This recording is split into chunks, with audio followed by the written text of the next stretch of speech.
As I said earlier, they're not at turnaround status yet, but it's got to start somewhere. So maybe, just maybe, it has.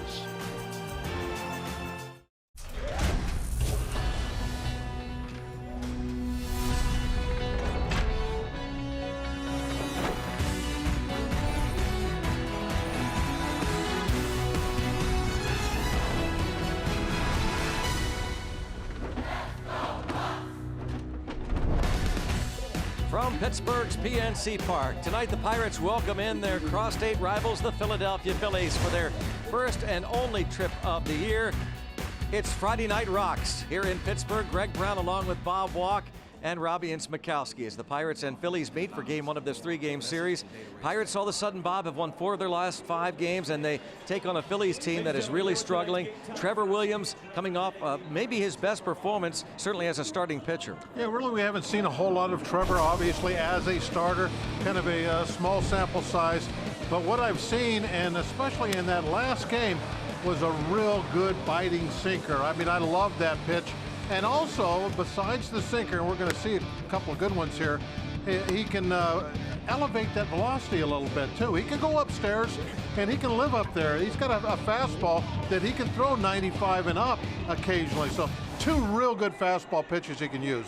Jeremy Hellickson was 4-0 in April with a 1.80 ERA. In May, he has struggled mightily. This happens to guys sometime, and who knows what the reason is. It's never the same thing. But right now, his confidence level has got to be down. And I think with our hitters starting to get a little momentum, the way they've been hitting tonight, I think we can get him out of there a little quick tonight. Let's hope and get in that bullpen. His last 3 starts, he's given up 7 home runs. Speaking of home runs, how about Josh Bell? Hit his 9th homer yesterday. He's homered in 4 of his last 6 ball games. Pirates and Phillies are coming up next.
Friday Night Rocks on Root Sports is presented by IC Light, our featured artist, Eternal Boy, for the first of this 3-game series on a Friday Night Rocks. And it'll be rocking here at PNC Park, certainly after the game with fireworks night.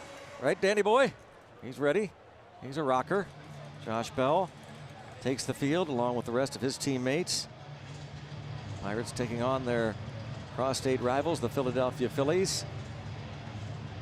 The Battle of the Commonwealth starts tonight. Cesar Hernandez will lead things off for Pete McKinnon's Phillies. He'll be followed by Daniel Nava, Aaron Altair. This month is on a tear. .353 batting average. Tommy Joseph, the first baseman, hits cleanup. Odubel Herrera is in center. Michael Franco is at third base with Freddie Galvis at short. Cameron Rupp and Jeremy Hellickson starting 9 for the slumping Phillies. Take a quick look at Trevor's numbers on the year, getting ready to make his 3rd start of the year. And the only thing that's really kind of messed up is that ERA is a little high, but that mainly was because of that start in LA. And he doesn't have a whole lot of innings, just 3rd short of 20, as you can see. So a couple of good starts, and that ERA will begin to fall quickly.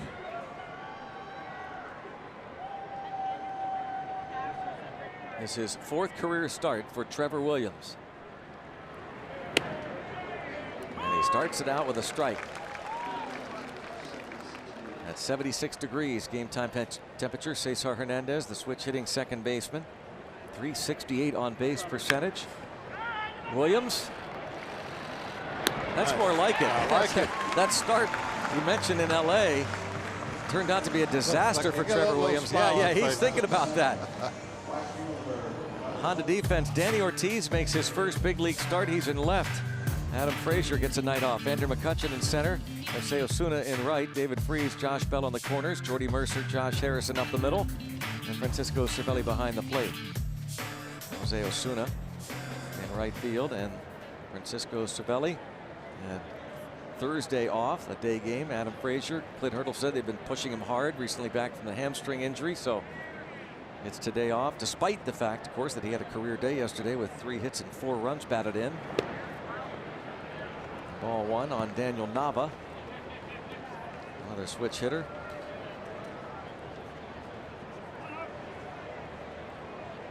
A strong average for the former Boston Red Sox player. 95 on the fastball from Williams. The strike called from Manny Gonzalez. Williams has never faced the Phillies. There is Manny Gonzalez letting the scoreboard crew know it's 1 ball, 1 strike. Field and Colbreth is the crew chief at first.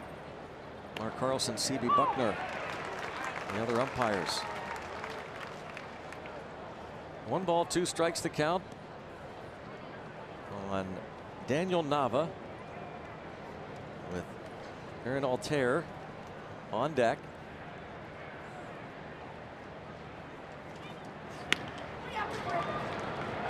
It's easy for Harrison. 2 outs. A couple of quick balls on the ground. Like to see that. Rivers Casino tips to win. Little theme here, Greg. Williams and the pen. Good pitching. Williams coming off a fine start. Penn is rolling along nicely right now, especially that back half. I think that's going to be a big part of this game. Shut down this good offense that the Phillies have, and the home run ball going to be flying again as Bell cracks another one. You misspelled Penn there, Bob. It's part of the theme, Greg. Oh. Strike on Altair. It's just typing anyway. 8 home runs on the year, 6 of them in May.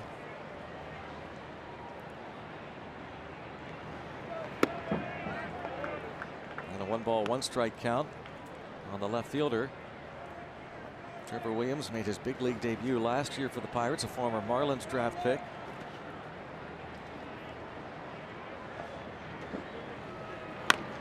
Check swing. Overhand. Oh, I got it done right. 9-pitch inning. I had to hold my breath a little bit there. 3 easy ground balls. Pirates come to bat.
Off of the Pirates here in the bottom of the first inning.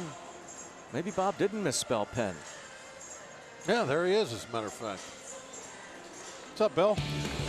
RAV4 starting lineup. Josh Harrison, Josh Bell, Andrew McCutchen, 1, 2, 3 in the order. David Freese hits cleanup. Then it's Francisco Cervelli batting fifth with Jose Osuna in right. Andy Ortiz, his first major league start, picked up his first big league hit yesterday. Jordy Mercer and Trevor Williams.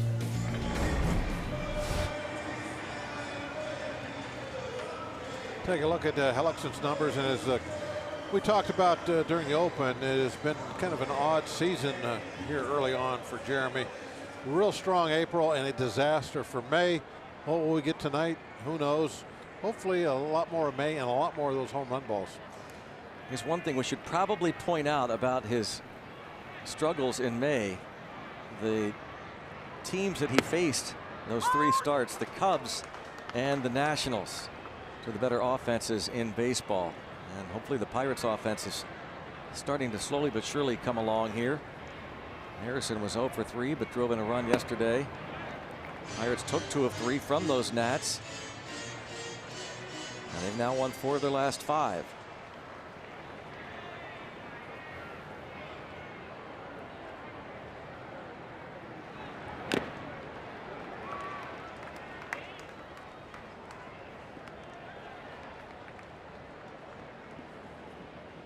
Ball and 2 strikes. Harrison with 14 runs knocked in on the year. Again, Adam Frazier getting tonight off. Otherwise, he'd be in that leadoff spot. Just reaching out and throwing that barrel at the ball. Josh Harrison. How many times have we already seen that this year? It'll be 2 or 3. That exact style swing where he's been able to. You know, another thing about this too, Greg, is aren't they always center field? Yeah, he's got a knack for that, doesn't he? Punches them, dumps them into center field. Yep, we got somebody on base for Bell. I want to get the base runners up ahead of the hot guy. Batting second for the first time. And Hurdle talked about how important this spot in the lineup is. The other day he said he was batting Bell cleanup. Yesterday, batting him cleanup because both Gregory Polanco on the DL and David Freese was out of the lineup. A day of rest for Freese.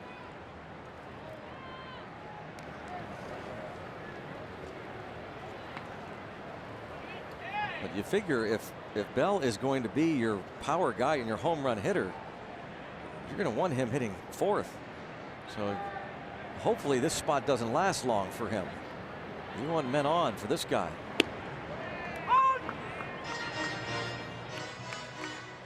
Again, he has homered 4 times in his last 6 games, a 6-game hitting streak. And he is, I'm sure, put his name strongly in the hat for early votes, early recognition for Rookie of the Year.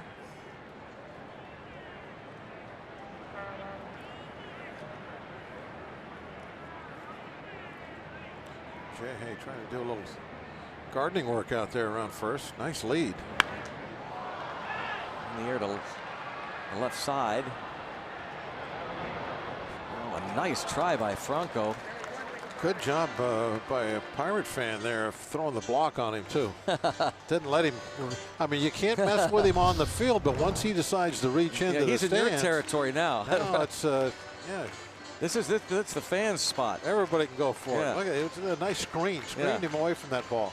Didn't really do a lot, but they just put his body in between him and the ball, and he couldn't reach. Now, what the kid could have done if he wanted to is just give Franco a quick elbow. Well, Greg.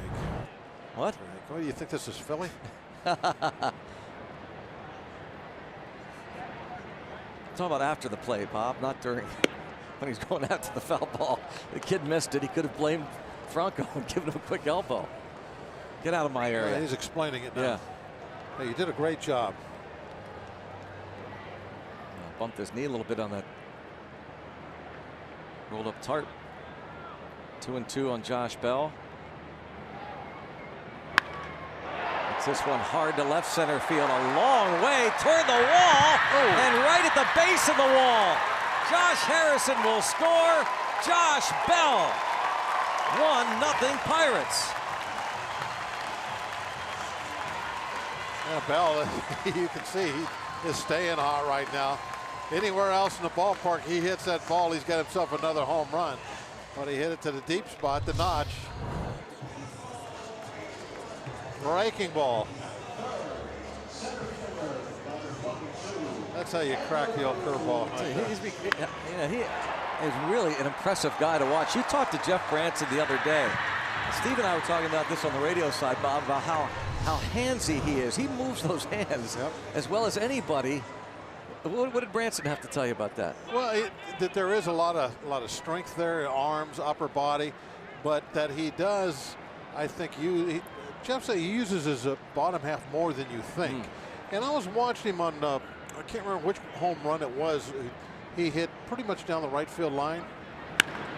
That's smoke down the left field side, foul.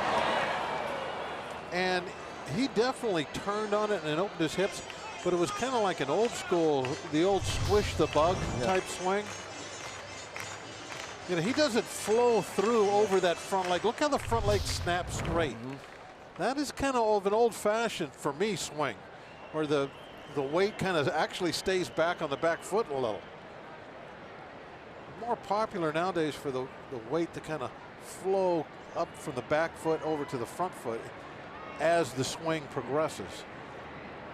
Keep the head of the bat through the strike zone longer. But however Bell is doing it, don't change a thing right now. Just keep doing what you're doing. And by the way, the young man with the black Pirate shirt down in the first row, part of that double's yours, buddy. Yeah. Nice job. An assist. Keeping the Phillies third baseman away from that foul ball and giving Josh Bell another opportunity.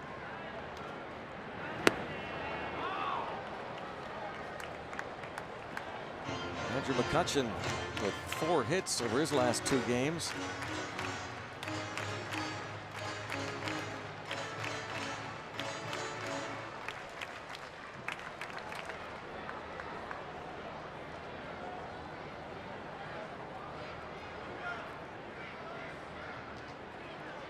One ball, 2 strikes.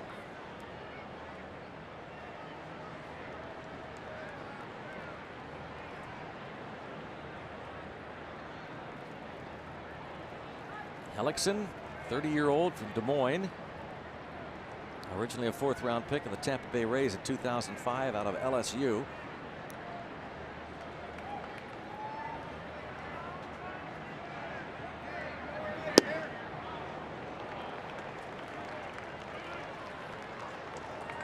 Pete McKinnon last week was given a contract extension through next year, plus a team option for 2019. Former Pirates coach and interim Pirates skipper.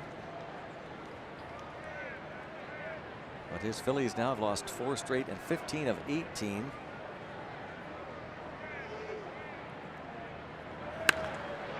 Another ball hit hard by McCutchen, but foul.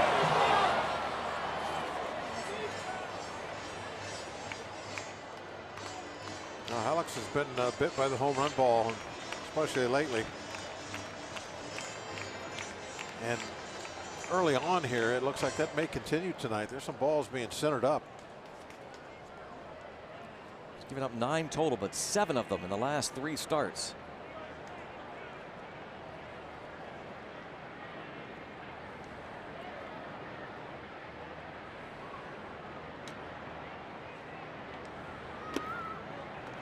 Plays off, and now 3-2 on Andrew McCutchen. 2-hit afternoon yesterday.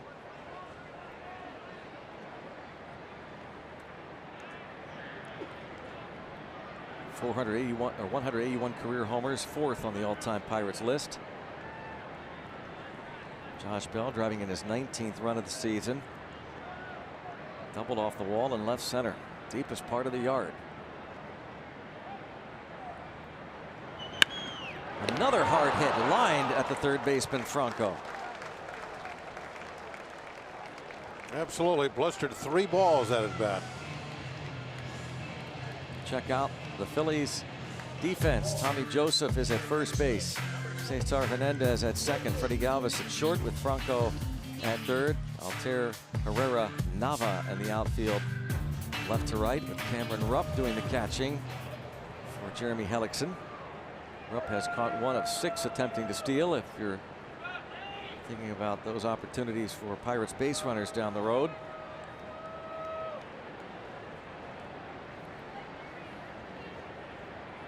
David Freese trying to get that timing down. Just 1 for his last 14 since coming off the DL. Including 0 for his last 9.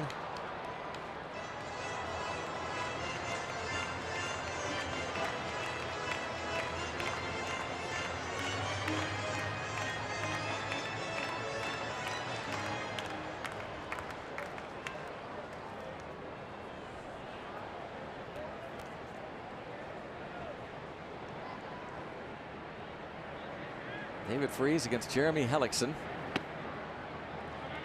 Pirates meeting the Phillies for the first time this season. The Bucks have had a lot of success against their cross-state rivals the last few years. 33-17 all-time here at PNC Park. And the Bucks have won 11 of the last 15 played here against the Phillies.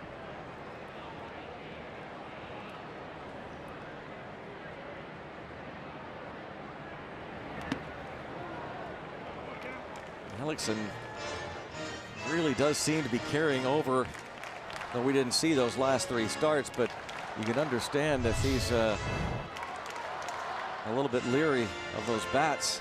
Yeah, he's definitely a little leery of throwing the ball where somebody can get good wood on it. He's trying to miss him. Of course, Josh Harrison didn't help Hellickson by hitting that pitch that was almost in the dirt into center, and then Bell rocketed a ball off the wall in left center.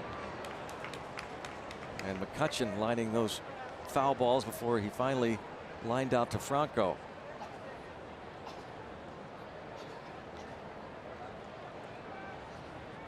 Jay Hayes got somebody's ear. No, Jay Hayes talking to somebody. Shocker. I think that's Garrett Cole. 2-2. And it's a full count. Hellickson doesn't walk many. One of the better control pitchers. He's faced 180 batters this season and has fallen behind 3-0 just 5 times. 3-1 to only 14 batters, and he's gone full to now 20 batters. David Freese with a 3-2 count. That is a fair ball. The second out.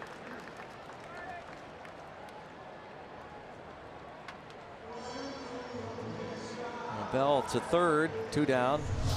You see this ball just straight down and hit a soft spot. I think it's no bounce, and it just lays there like a John Wayne floppy shot.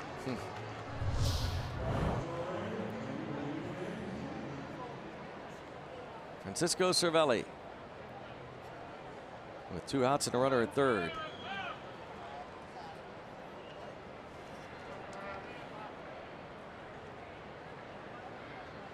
Cervelli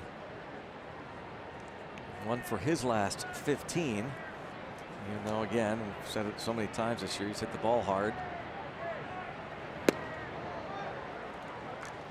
Yeah, it is. Hitting 225, but it's a good, solid, hard 225 with some RBIs, home runs, extra base hits. And productive on Wednesday in the 6-1 victory over the Nats. He was 0 for 1. He drew a couple of walks, sacrifice fly.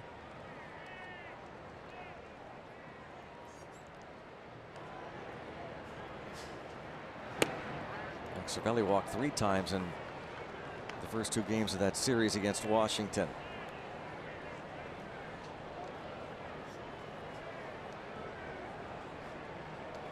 One ball, 1 strike on Cervelli. He knows the strike zone about as well as anybody on the team.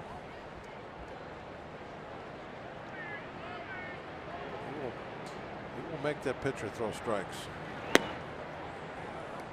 He's off 2 close ones in a row. Second year as a Philly for Jeremy Hellickson. Last year, one of his best seasons. A longtime member of the Tampa Bay Rays, spent a year in Arizona with the D-backs and was traded to the Phillies before last year. And then they extended the qualifying offer over the winter to keep him in Philadelphia. 2-2, $17.2 million qualifying offer. He had made $16 million in his career before he signed that qualifying offer. 12-10 last season, a .371 earned run average.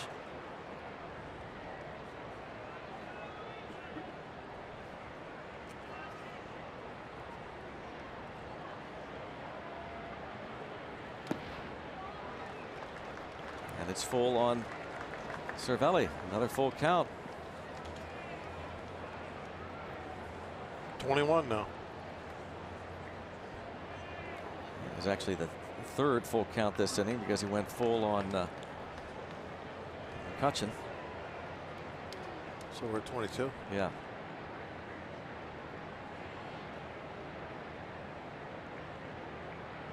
Twelve balls, 15 strikes.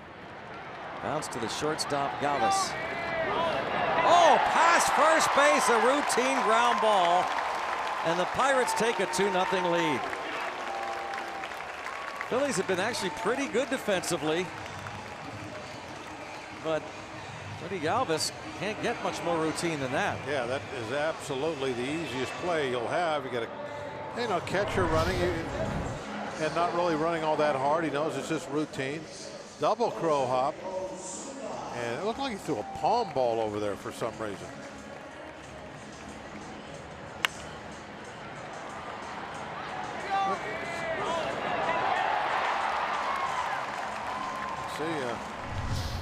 There was no reason to be any hurry whatsoever.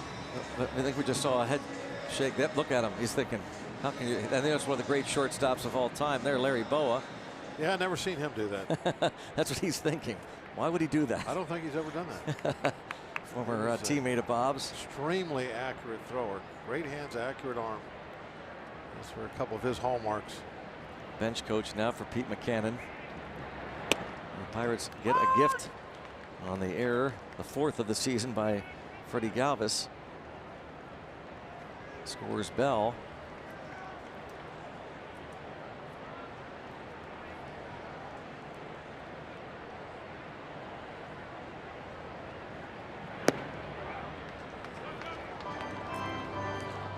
One ball, one strike on Jose Osuna.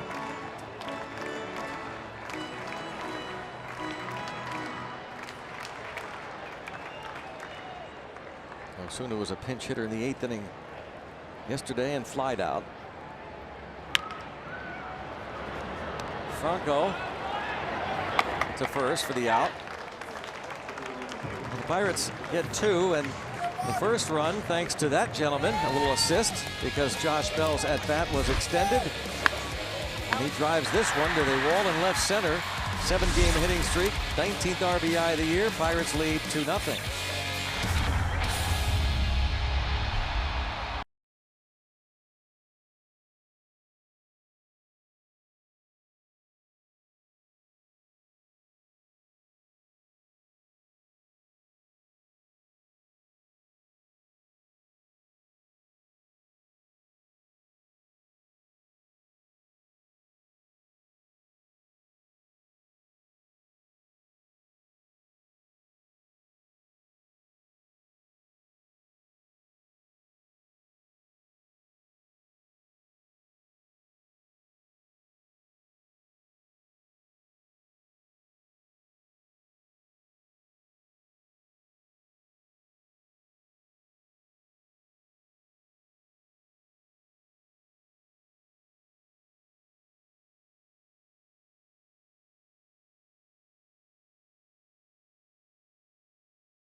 Park. I'm Robbie Mikowski, and Jamison Tyone met with the media today for the first time since undergoing surgery for testicular cancer.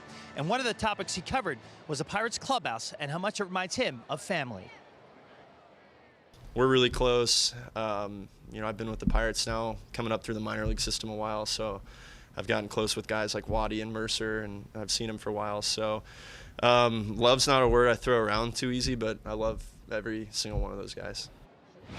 And I think the feelings are reciprocated toward Jamison Tyone, a guy who's very well respected and very well loved in that Pirates clubhouse, Greg and Bob. But one thing Jamison Tyone did stress, he now wants to become an advocate for early screening for testicular cancer. Doesn't quite know exactly what platform he'll use just yet. He's got to get through his own situation first, but once he does, he'll be talking early and often to all the men out there to get themselves checked. Robbie even said that he's gotten word from fans that they have gone and gotten checked because of him already, even before he's become that spokesperson. So an early advocate for that, and you couldn't ask for a better spokesperson really for anything. Jamison Tyone, it just continues to be a marvel at how he handles every situation. He's so professional in every sense of the word. Brave. Classy. You know, Greg, you can really, I think everybody see now why such a young player is so loved in that clubhouse and so respected in that clubhouse, because now I think everybody sees exactly what kind of a character he has, what kind of a human being he is, the way he is handling this situation. And it's not unlike the way we see him handle the baseball world. You know, very easygoing, even-handed, matter of fact. Right, and the players love that about him. And they, to a man, are in his corner. And he sent out an Instagram earlier today with a big card we showed you a couple days ago that was outside PNC Park. Fans were signing, and there you see it. Pirate fans almost got me in tears over here. Thanks for all the support and well wishes. Love every single one of you. Hashtag KCancer from Jamison Tyone. And talked about the teammates. And he said, you know, don't throw that word love around very often. I love every one of those guys. Talked about how much he loves this Pirates organization, because he said he got the phone calls from upper management. Bob Nutting, Frank Coonley, Neil Huntington. And he said, I could tell they were asking about me, the person, not about me, the baseball player. I could just tell how important that was. Yeah, something like this always is a big reminder of what is important in this world. Yeah. And it's not a baseball game. That's right. That's for sure. So that's a kind of a neat thing that really gets pushed into the background of, you know, anything about Tyone baseball wise. It's all about his health. And, you know, obviously he's a big part of this team, you know, from a baseball point of view, but that's not what people are concerning themselves with. And they want Jamison to get well. You saw the purple bands that many of the players are wearing in support of Jamison Tyone, letting him know that they're thinking about him. He also talked about some of the people that reached out to him who have been through it, including former Pirate Andrew Lambeau. They were teammates in the minor leagues together. He talked to Andrew Lambeau. John Kruk, the former Philly, reached out to Tyone. Chad Bettis, who is still going through it with the Colorado Rockies, and even Lance Armstrong.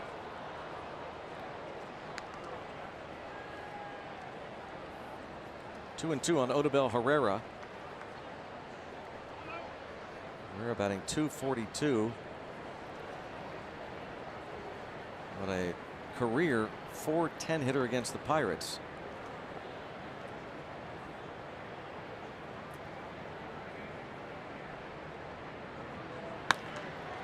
And lifted to center. McCutchen turns all the way around.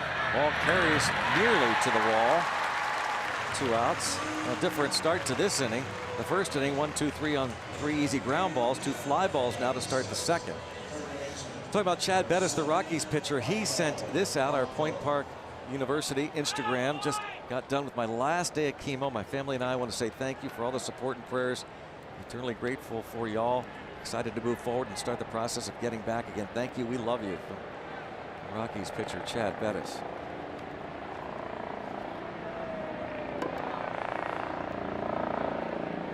Two down. Michael Franco is riding a little 5-game hitting streak.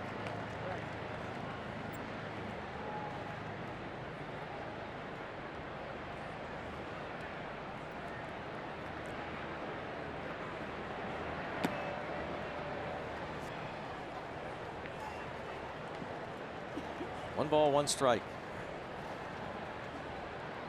Trevor Williams turned 25 years old April the 25th. He's a San Diego native.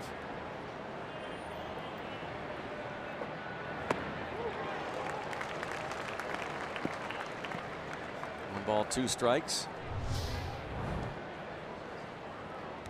See, it's kind of a breaking ball that was on the wrong side of the plate, but worked anyway. Trevor Williams, another chopper. He's getting used to it now. He's got it down now, see? They're testing on it. They had a scouting report, apparently.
Tomorrow, Bucks and Phillies 405. First 20,000 fans. I don't know if you heard about this yet, but there's a Bob Walk chair tip bobble chair bobble giveaway tomorrow. Brought to you by Root Sports. Go to pirates.com/bobbleheads for tickets, and please get here early. It is in high demand. Tickets for this one. We are getting phone calls. Operators have talked to us about how the phone lines are jammed. Just a brilliant idea, Bob, by you last year. I think there's going to be when you fell off that chair. There will be food trucks outside through the night for the help That's people. Right. You know, and camping out the lines and stuff. So there'll be hot coffee out there available all through the evening. Now I like the bobble itself. Here it is, of course, wrapped. you're take care of my legs. Someone in the truck said covering your dirty socks. My socks are not dirty. No, they're not dirty. They're nice and clean. You'll like the smell of these socks. In the air to center field. Danny Ortiz is retired, but one of the best things about the bobble chair is the box. And look at that. I like. Look at that. I like this one right here. Right here. That's pretty good. I mean, it took some work. Great artwork. There's Steve's got the sign up there. Steve's not happy about this whole thing. And hold on to the. Watch him bring the phone down. Yeah, that's it. Rip the phone out. He had a special chair rigged in there earlier. I don't. Looks like he changed his mind. I think he's got some fun planned for tomorrow afternoon. I think he and Joe I'm sure are on he TV. does.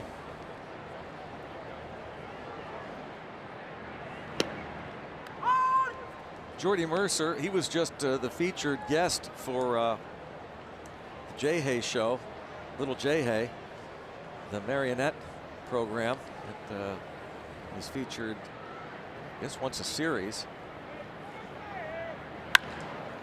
It's hit hard to right center field. A nice play by Nava, gauging it, and able to track it down. 2 outs. Let's see a little bit of the players get a kick out of this as much as we do. Said I can't eat them. Sometimes my teeth might fall out since they're kind of made of wood. You do get some nice pearly whites on you, so you better watch out. My man Jordy, I appreciate you. Hey, thanks for having me on. Appreciate it. Thanks for coming.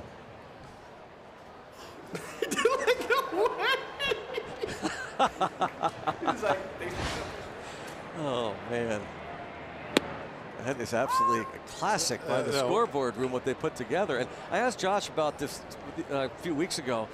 You know, it's all ad lib on his part. It's not. He's not been given a script.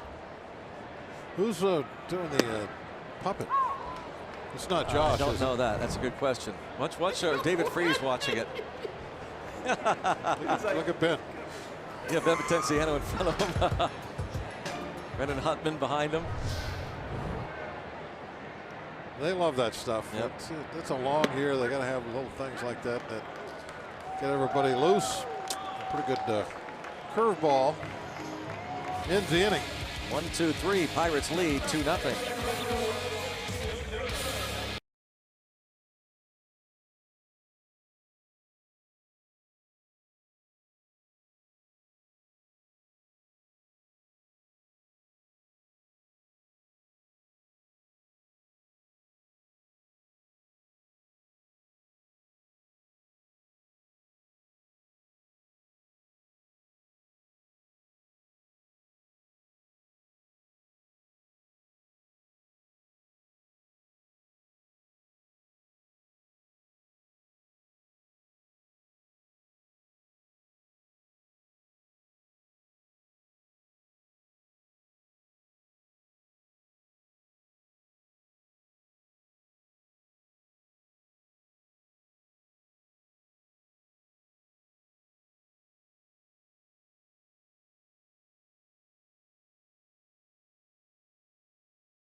Sports is brought to you by Allegheny Health Network, the largest health system rated #1 in the region for all the things that matter most.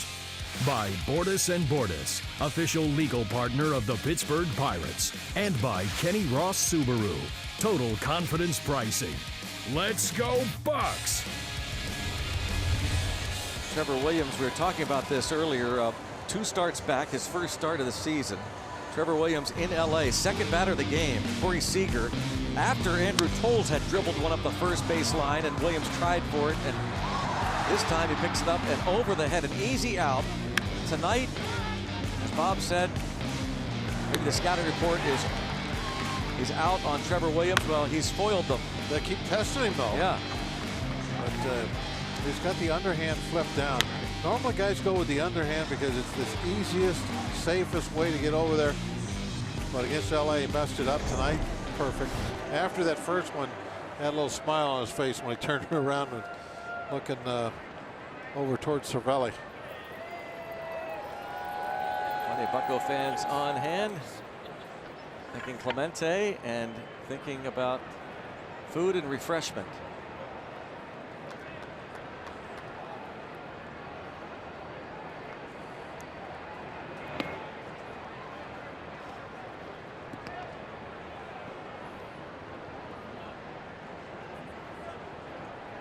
Freddie Galvis, switch hitter.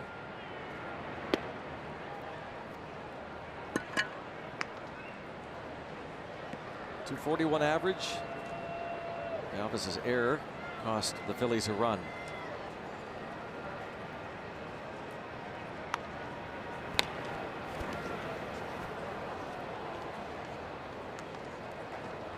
The last 16 games, Galvis with 8 walks drawn. There's a souvenir. And a happy young fan. Look at this sharing. Everybody's sharing. How about that? Wasn't that nice? That's pretty awesome right From there. the ball girl to the parrot to that youngster who then hands it off to another Bucco fan. How cool. That was nice. Had 2, gave 1 away. Take a look, he's got the other one sitting right there in front of him. I didn't want to ruin the story. Well, a fan reaches over and fan interference. And there's a possibility there that if Ortiz looked like he was going to get to it pretty quickly, he might have had a shot at second. They're going to give Galvis the double.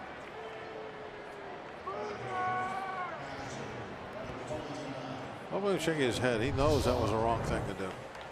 Now you can screen players, but you can't mess with a fair ball. And you can see from that shot, there is no question that was a fair ball. No question that was going to be a fair ball.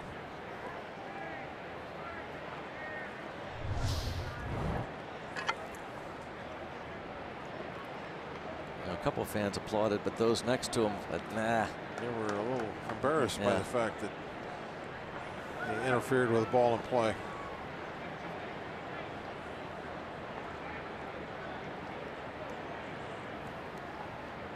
Cameron Rupp trying to go the other way. The pitcher Hellickson on deck.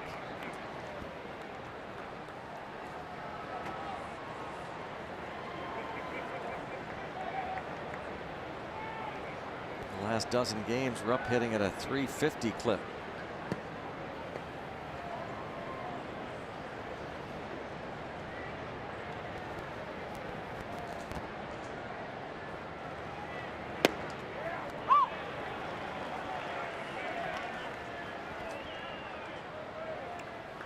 Catcher Rupp asking Manny Gonzalez about that pitch.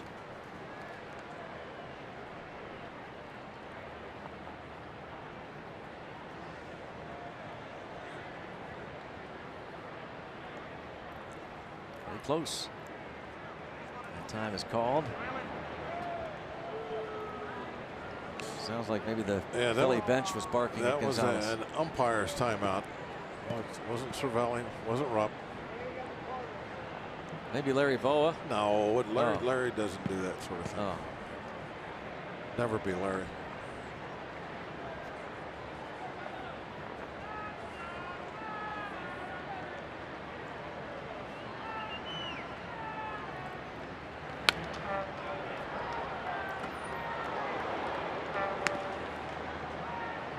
Philly fans and Pirate fans together here in Pittsburgh. It's all Pennsylvania. Yeah.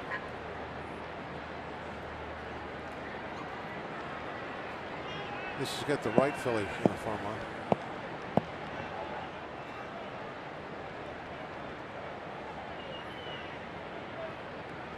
you're going to wear one, that's one you need.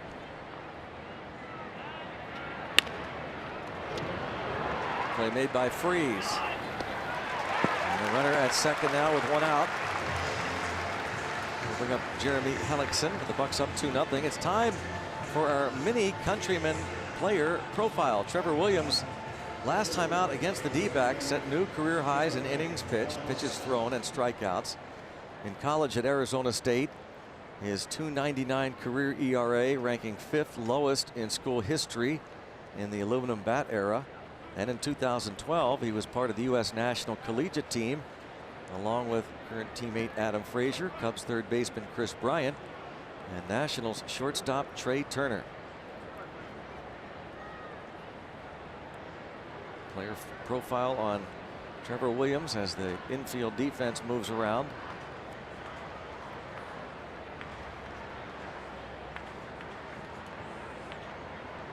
Hellickson 1 for 14 with an RBI.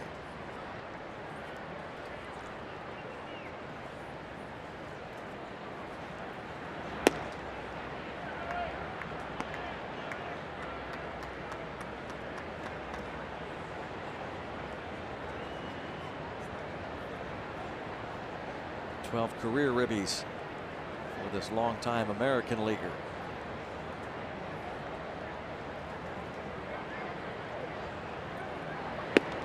What did you say, 12? Yes. That's not a bad number. No. Not a bad number at all.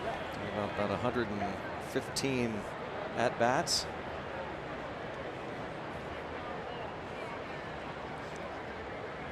They take him seriously up there with a runner in scoring position. Looks like Trevor is. Even the 2-0 pitch was just spotted barely on the outside corner.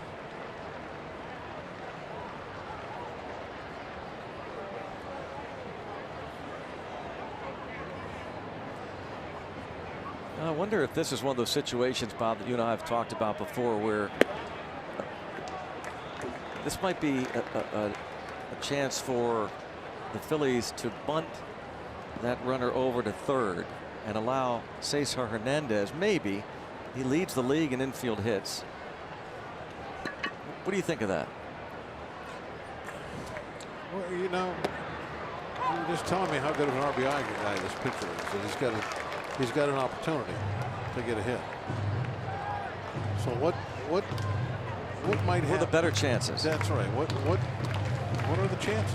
What are those numbers? Where do they play out at? How many infield hits does Hernandez pick up?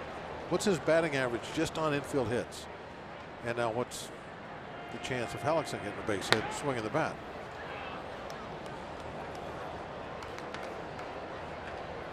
And then you also can throw in how often an error happens, how often a wild pitch happens.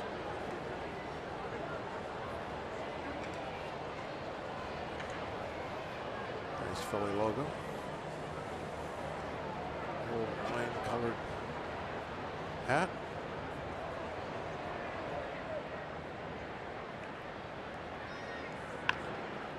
Still 3-2 as Hellickson really does look like he has a clue up there.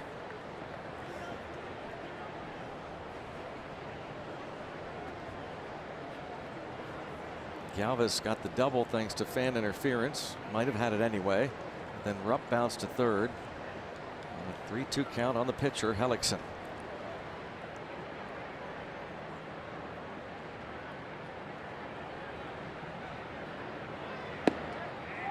And he draws second walk of the season.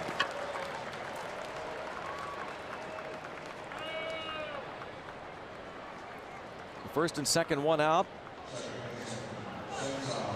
First walk allowed by Trevor Williams in this ball game. We'll go back to the top of the order. Cesar Hernandez will come to the plate, and National League leaders, in fact he's the major league leader in infield hits with a dozen. Barrel Automotive League leaders. 158 at bats, so what would he be hitting, around 075, something like that? Yep.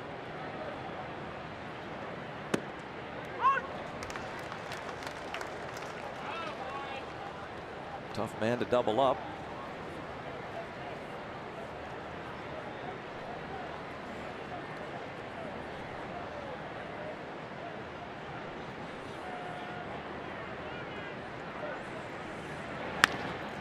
Headed up the middle and a base hit. So Galvis will score to make it 2-1.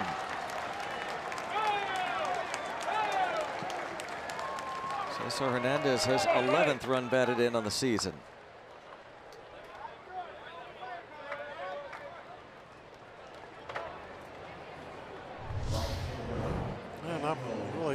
much of a hit. This is a nice sinker down and away. And one that you're going to get a ground ball off of an awful lot.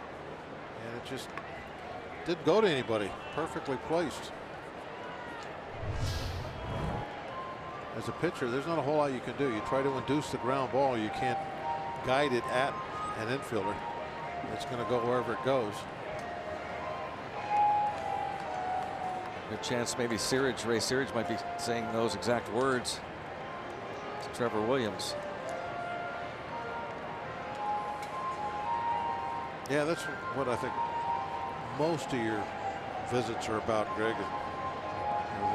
Make sure the mind is still positive and it's thinking in the right way. Because, you know, if you talk about, and I don't know if this is with everybody, but I think with most guys, you start talking about, you know, something mechanical out there during the game, they really can't make any changes during a ball game. There's too much other stuff going on. You know, you can't say, oh, you're flying open, your stride's too long, this or that. It's really hard to deal with that kind of stuff.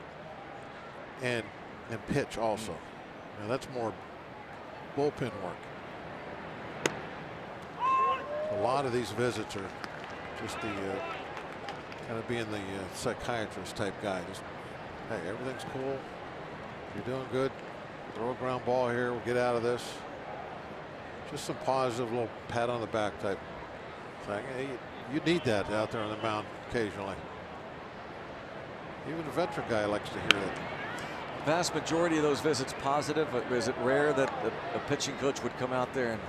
Yeah, that hardly ever happens where they chew you out about it. Yeah. Nah. And if the rare occasion it happens, it's almost always the manager that comes out that delivers the bad news. He's always the good cop. Yeah, I mean, that's what it is. He's the guy that's kind of in between the manager and you. That kind of little buffer.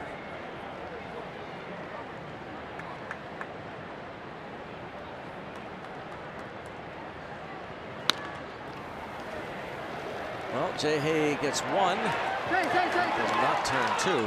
Nava grounds to second. Get the middleman on the play. The pitcher Hellickson to third. He just put that ball too much into the hole. Get a double play on it.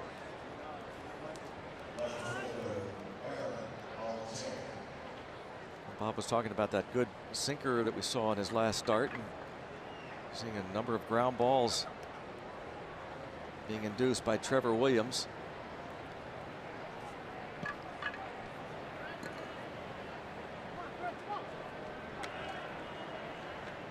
Altair. Real consistent so far with the mile per hour on that fastball. It's 93, 94 area.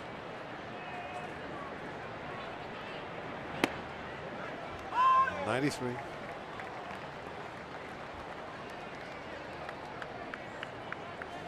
Trevor Williams was a second-round pick of the Miami Marlins in 2013 out of Arizona State.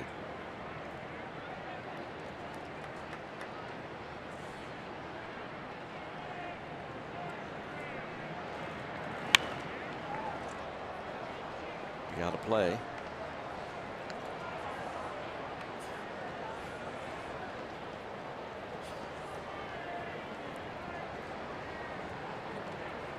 Meanwhile, Altair, the 9th round pick of the Phillies in 09. 57 games last year, hit just a .197. Started the year on the DL, left wrist injury.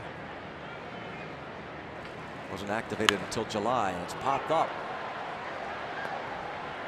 Cervelli. That'll do it. Phillies get on the board. 2-1. Pirates lead the Phillies.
tossed by Josh Bell.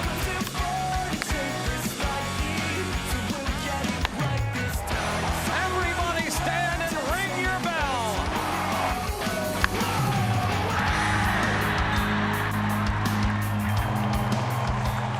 It's been quite a week for Josh Bell. And he will be due up second. He's batting second in the order. He gave the Pirates the early lead with his RBI double off the left center field wall, following the Josh Harrison leadoff single.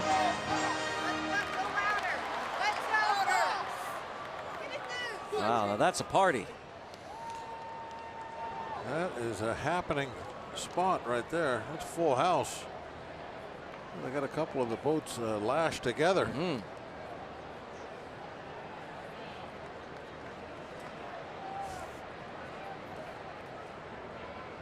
Looks like a Kelly family reunion. The Empress and the Duchess together. Josh Harrison takes ball one.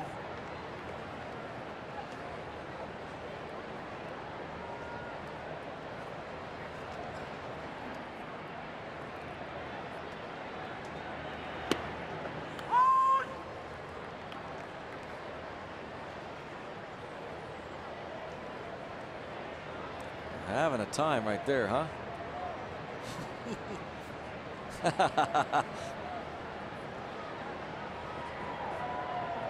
Prom season. Lined again. McCutchen lined one to Franco, and now Harrison here in the third. Well, he had that one-handed throw the bat at the ball swing for a hit in the first. Yeah, but he's already forgot about that. That's all oh yeah, he thinks he just, you know, hey, come on, that should be a hit. Got wrong. Yep. Yeah, the pitcher's going to do the same thing. Hellickson. Yeah. He'll remember the blooper from earlier. Cost him a run. He won't remember that line out that might have gone for a double to start the inning.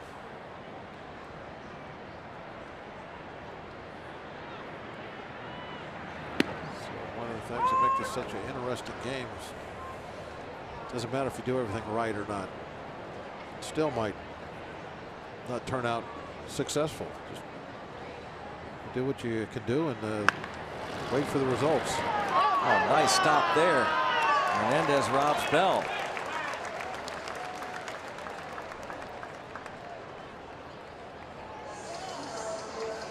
Hernandez showing that quickness heading into that gap.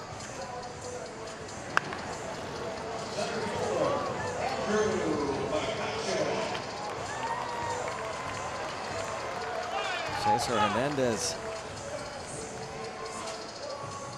drops Josh Bell.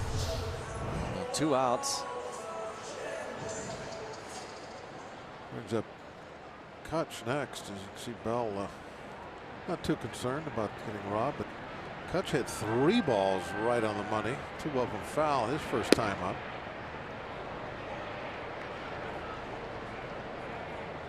They're getting some good swings off.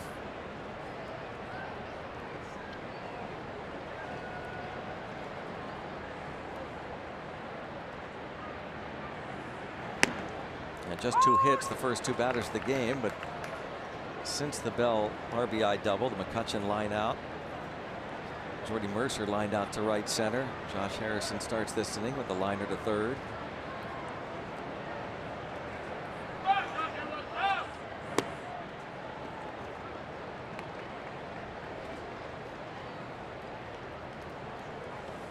Looks like Cole and Jay are going to be bench mates for this game. Talking over each at bat.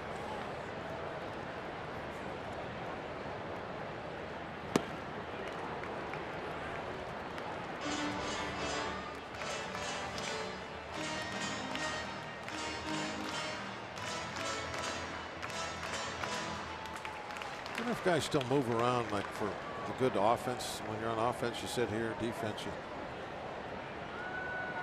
Good question. I don't see that anymore, though. Yeah. They basically just go up and sit in those seats by the fence. The dugouts are so different than they used to be as far as the way they're set up.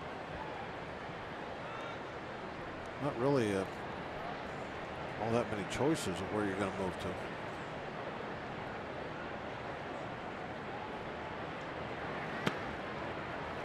McCutchen draws the walk. Just the 9th allowed by Hellickson in 47 innings of work. He has 1 walk or no walks in 6 of his 8 starts this year, and in 27 of his 40 starts since 2016.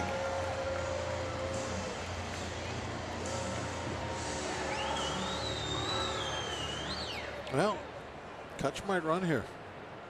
He has been pushing the running game a little. 2 steals the other day in 1 game. See if he takes off. They're thinking about it. Now up to 5 stolen bases in 6 attempts.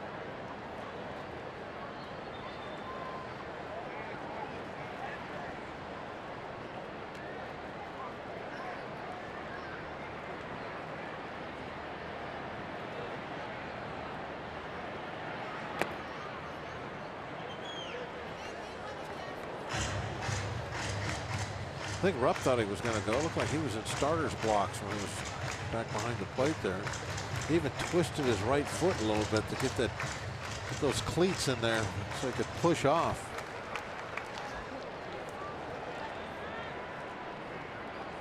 He thinks he's running.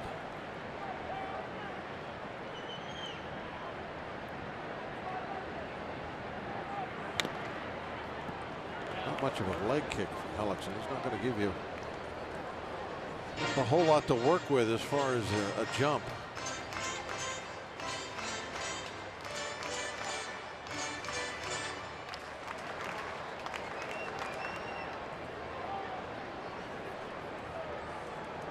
Andrew McCutchen didn't steal his 5th base last year until August the 12th. And as the late great Richie Ashburn used to tell the late Harry Callis on Phillies broadcasts, Harry, he looks runnerish. What would Harry say?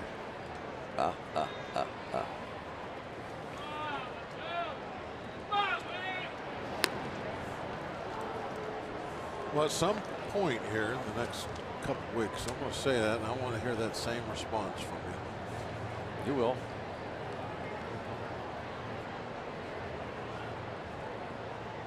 I have to use Gregory instead of Greg because it sounds better with more syllables. Gregory. Yeah, I want you to say it. I want you to say it in Richie Ashburn's voice. Runnerish. In fact, I want you to interview a manager sometime the next couple weeks and say, you got a hitting coach? You got a pitching coach? The best Ashburn interview I ever Actually heard Richie Ashburn ask Roger Craig of the Giants that once on a pregame show. I'm listening to the pregame show, almost drove off the road. He's asking this major league manager, you got a pitching coach? Yeah, every team does, Whitey. So you said the best, two outs. I was listening to him. Well, we'll get to it. Yep, it's a teaser. 2-1 Bucks.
It's time for the Toyota all-wheel drive RAV 4th inning. Toyota, what drives you?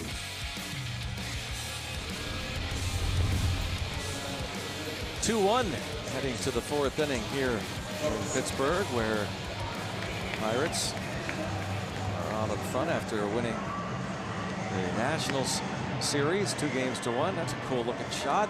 Yeah, it is. I like that. It's a great shot. Cannot get tired of those views of this skyline. Bucks and Phils, once one of the great rivalries in all of sports. Yeah, we were in that same division. It was a war most years.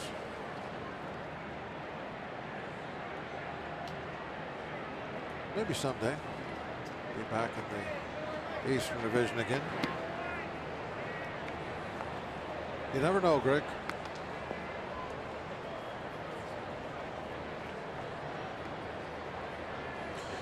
Anyway, Richie was interviewing. So they had Harrison played perfectly. Tommy Joseph is retired. Ray Miller for the Philly pregame. The Pirates pitching coach. Right. Because he had asked Jim Leland if he had a pitching coach. He said, yeah, it's Ray Miller. Go ahead. Okay, so he's in there, Ray, and he's got his cassette recorder, which is about the size of your laptop here. Okay? It's got the great big buttons, you know, record. I think, in fact, you had back in those days, you had to hold record, play down at the same time. Steve still uses it. So he's got the big machine, long cord and mic and everything. And so he starts talking, and he's like, okay, we're here, you know. I can't do his voice like you can, but, you know, Ray Miller, pitching coach of the Pirates. And Ray, you guys today are starting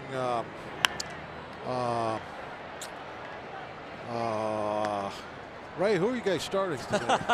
and there was no like, let's start over, you know, do another like a 3, 2, 1 countdown and do it over, because the interview just started. He just didn't care. You know, that's the great thing about those guys. Said, you know, there was about 15 seconds of, and he could see he was trying to remember who the Pirate starter was. Finally gave up and just said, Ray, who are you guys pitching today?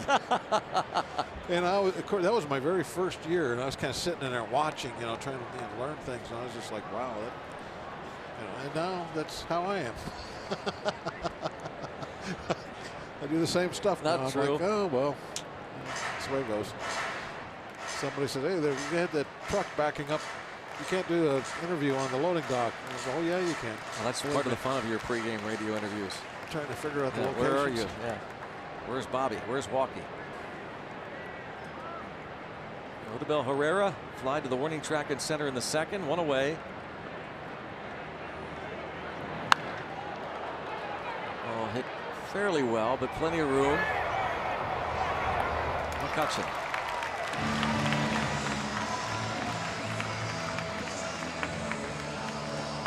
Well, the first fan jam of the season comes up May 26th. Flo Rida visits PNC Park. See the Pirates and Mets at 7:05. After the game, a post-game concert with Flo Rida, presented by Highmark. His biggest hits live. My House, Low, Right Round. Go to pirates.com/concerts for the May 26th Flo Rida concert.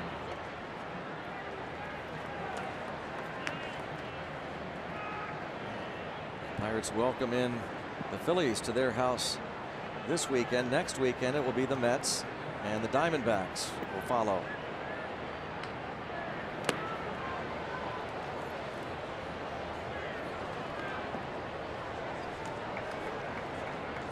Two 2-0 on Michael Franco.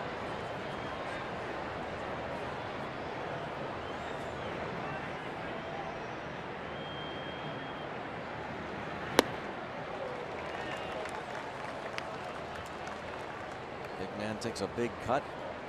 Williams has given up 5 home runs, 25 innings. He names each of his gloves, right? I can't read that one. Robbie will have a hit on that a little bit later on. Right at the shortstop. A couple of hard hit balls, but the Pirates have the defenders stationed right there. 9-pitch inning for Trevor Williams, and the Bucks lead 2-1.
Yesterday, the Braves announced that first baseman Freddie Freeman will be out 6 to 8 weeks. Broken wrist, won't require surgery. He left their game on Wednesday after his hit by an Aaron Loop pitch. So Freeman, who was off to a great start this year, 341, 14 homers, OPS over 1,000.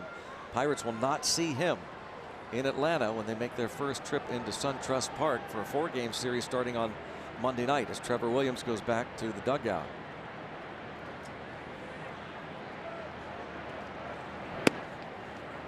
Hopes this offense can score him another run or two.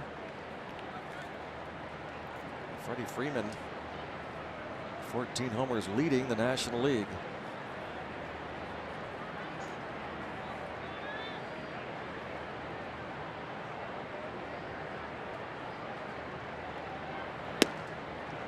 See where the Braves, it was Tehran hit Batista the next day in the first inning. Yeah. What do you think of that? Well, if you're going to do it right away. Then the game that happens would be good, but the first inning, okay, I can buy that. But I always go back and forth about all this stuff all the time. When I heard about it, and I'm like, so what, are they even now? You know? What was the purpose? What does it really serve the purpose of? I don't know. And I know this is kind of odd, you hearing this from me, but it's just when I heard, oh, they hit Batista the next day. So, big deal. Well, yeah. What was that for? What did it accomplish? I don't know. I didn't watch the whole series, but I didn't watch anything. I don't know what happened that Batista just dropped the bat to his credit and walked. Yeah. Now, I guess it was the game before when he hit the home run.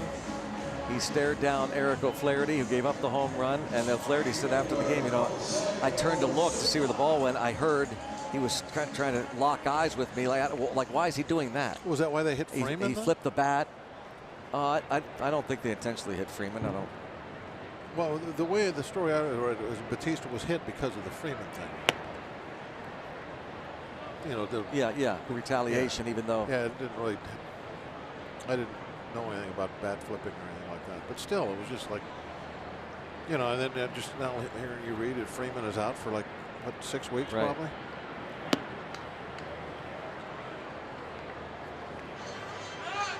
No, I mean if Freeman was hit on purpose, that's a horrible thing to do that and hurt somebody, knock them out like that, and.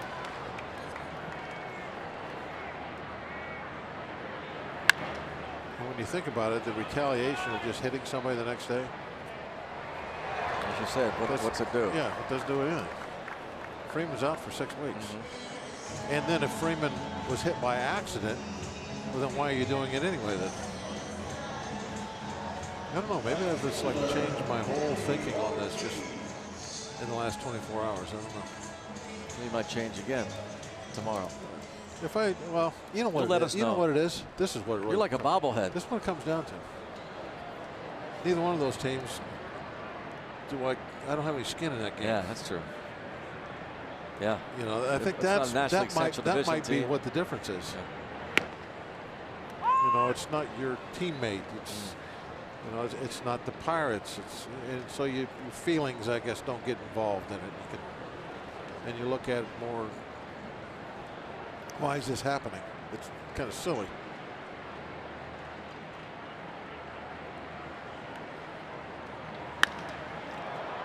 It's hit pretty well to left by Danny Ortiz to track, but out there. So the Pirates, 2 hits, the first 2 batters of the ball game, turning into Yoda, leading 2-1.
state rivals, and we get some high-level investigative journalism coming your way, as Greg and Bob alluded to an inning ago. We're talking about the glove of Pirates starter Trevor Williams. Here's an up-close look at a screen grab where it says Lightbringer.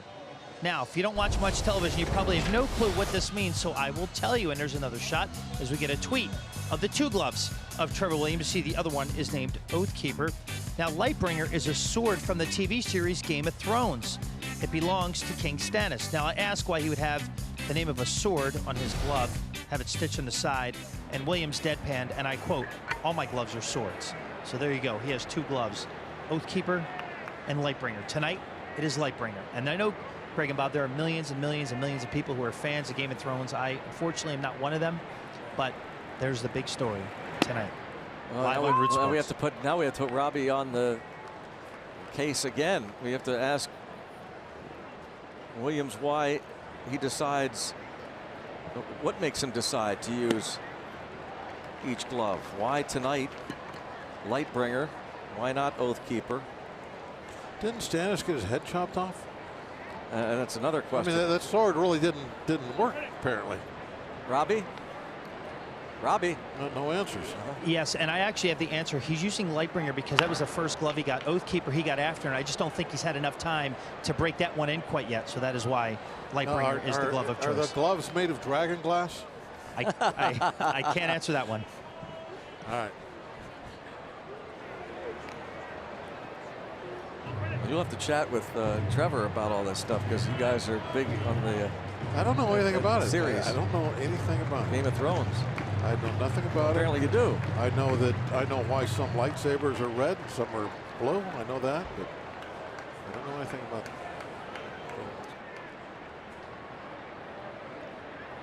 Bottom third of the order, Freddie Galvis hit that double down the left field line.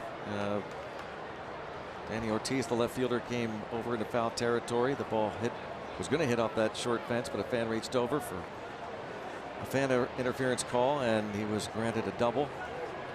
He would score on a base hit by Cesar Hernandez.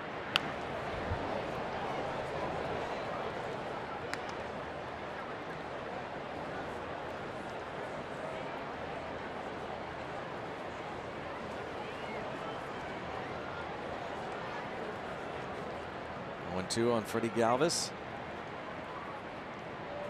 A little bit of a delay here, slow to get in. We have, for whatever reason here, is Manny Gonzalez trying to get him to hurry, and he's not. Freddie Galvis maybe saying, "I'll take my time." Oh, and he calls time. What is going on here, Bob? Help us out. I don't know. It's a sword fight.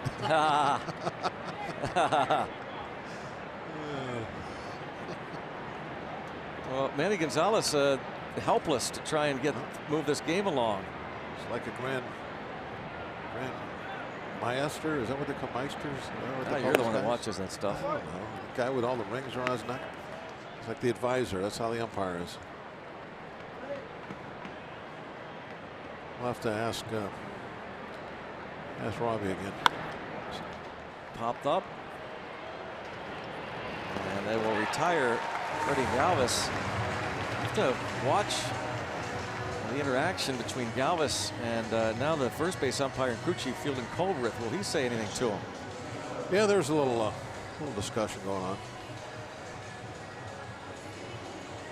See, I like this. This brings a little old school rivalry to the field here. Gamemanship back to the thing here.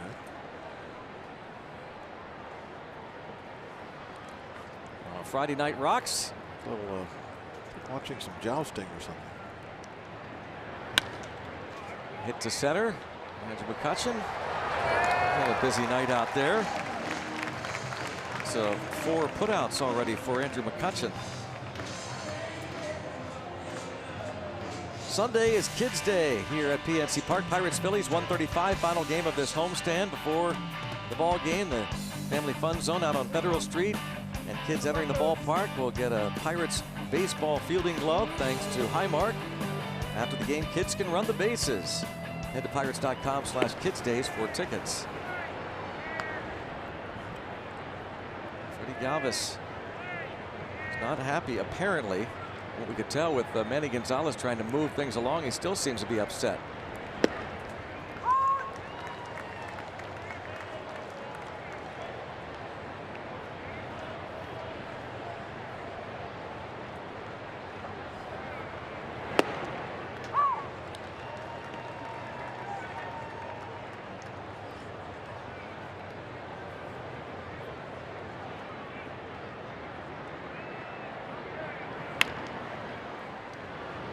Freeze. 1, 2, 3. Halfway mark. A 2-1 ball game. A 12-pitch fifth for Trevor Williams.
Great shots from our Allegheny Health Network Super Mo. And who will win the pierogi race tonight? How about the new pierogi? Pizza Patty. Or Penny. Penny, I believe. Pam. Pizza Pan. A Penny it is? Penny. It's Pizza Penny. Pizza Penny wins. Yep. I don't know what is going on here, but every time she wins, she gets booed. Yeah, that is weird. Well, she's new, and maybe fans aren't happy that there's a new pierogi involved in the race. I don't know. She seems pleasant enough.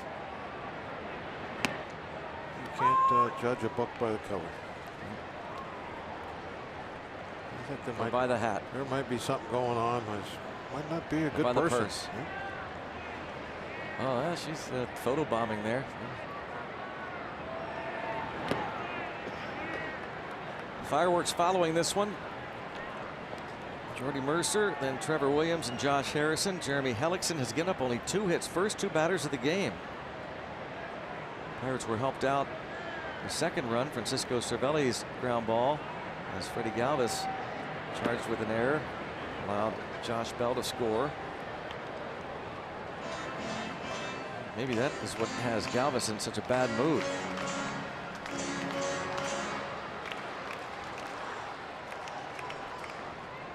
Of Venezuelan-born player and umpire, Galvis and Manny Gonzalez, and now 3-1 on Jordy Mercer. We talked earlier about the few times this season Hellickson has gone to a 3-1 count. To right. Daniel Nava.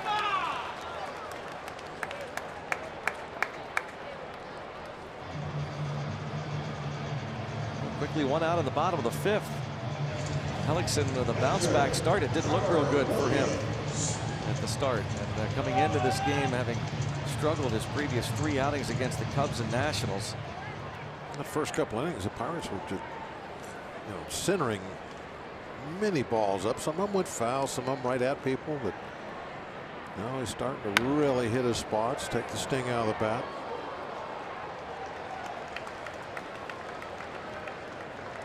Throw strikes, change speeds.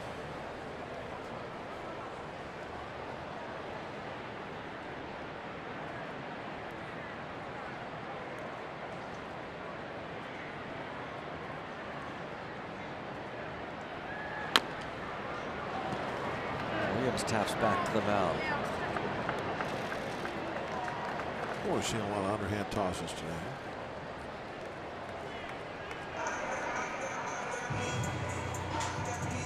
Williams is out number 2. He'll be heading out for the 6th inning. One more out, he'll have a new career high in terms of innings pitched. Jay had the little flare single to start the 1st and scored on the Bell double and lined out sharply to the 3rd baseman Franco his last time up.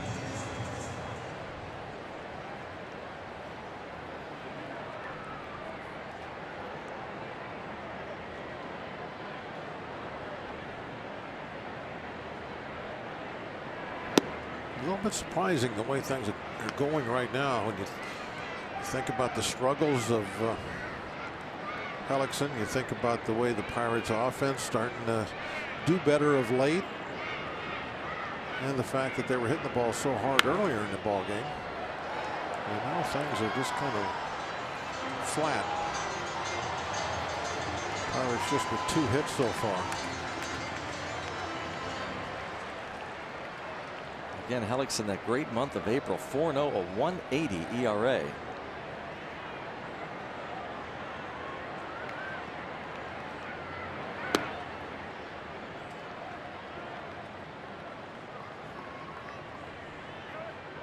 Phillies figure that by the trade deadline, if they get anything close to the Hellickson of last year or anything close to the Hellickson of April, they should be able to deal him to a contending team and reap the rewards. Be somebody with some deep pockets. He'll still have a lot of money owed to him with that contract. Kranitz, the assistant pitching coach. Bob McClure, the Phil's pitching coach.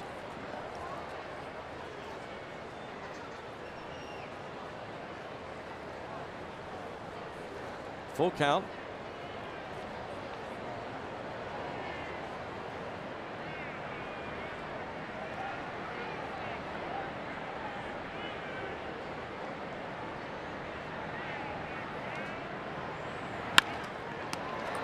Another 1-2-3 inning for Jeremy Hellickson.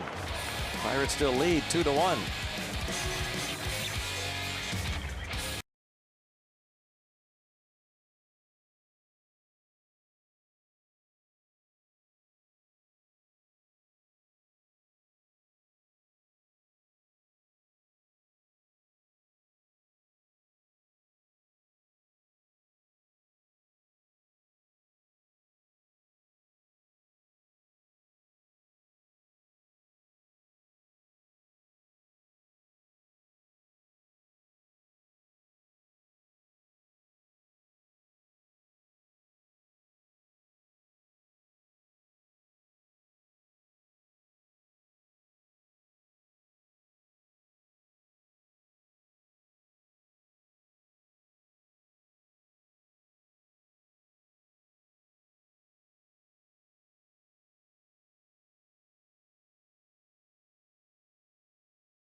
Sports is brought to you by the Chevy Malibu and your Western PA Chevy dealers. And by Day Automotive. We're going to make your day. Let's go Bucks!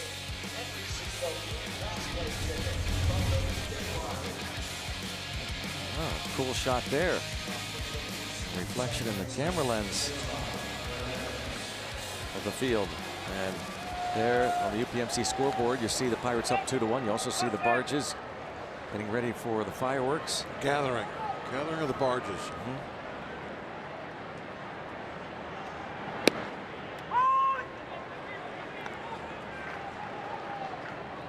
Cesar Hernandez brought home Freddie Galvis with the Phillies run in the third.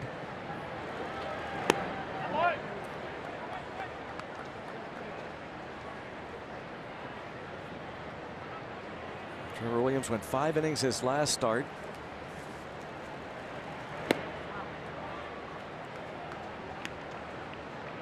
Had the win against the Diamondbacks, ended that outing retiring the last 12 batters in a row.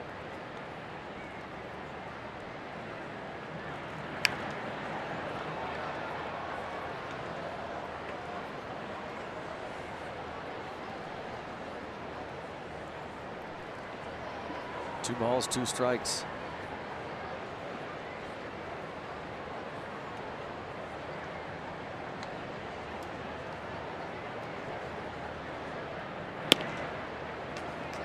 And now ball 3. Trying to keep Hernandez off the bases.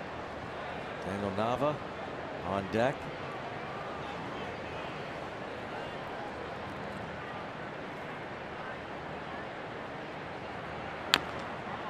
Still 3-2. It definitely will be a little bit of a tester inning for Trevor here.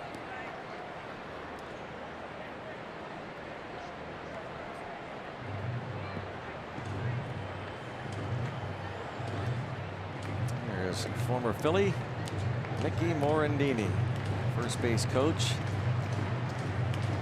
Pennsylvania native, and there's Juan Samuel, another former Philly third base coach. Morandini, Indiana University product.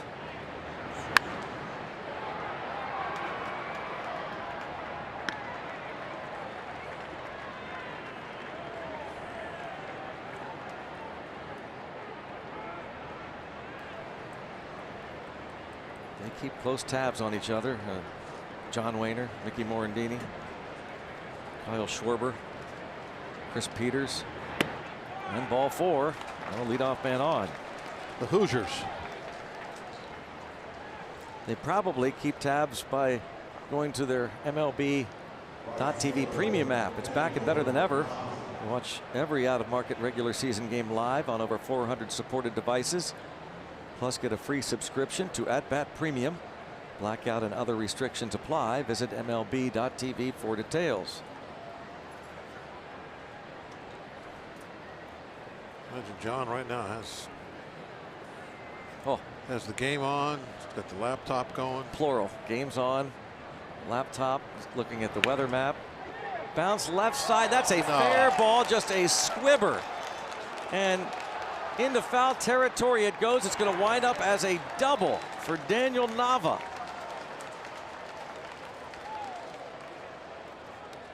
Wow, talk about some bad luck.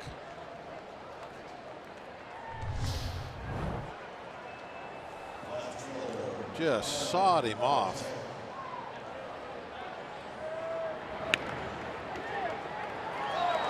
Man, look at that. And then, of course, it's got the spin, the kicks, takes it well away from Freeze.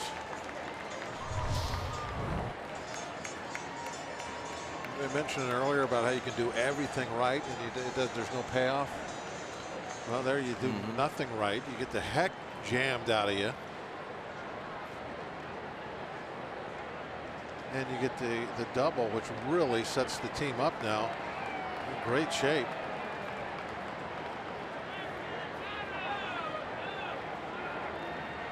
Trevor's going to have to do some pitching now. Past Williams, and it's a tie game. Williams got hit somewhere with that. Doesn't seem to hurt or anything. Maybe he got his glove. Yeah. RBI for Altier, and on the play, Nava to third.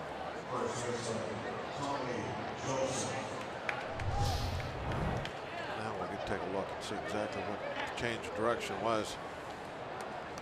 Either got the glove or the hip.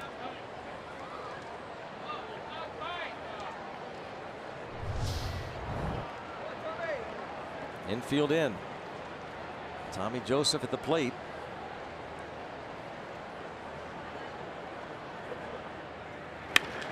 Rips this to left, right at Danny Ortiz.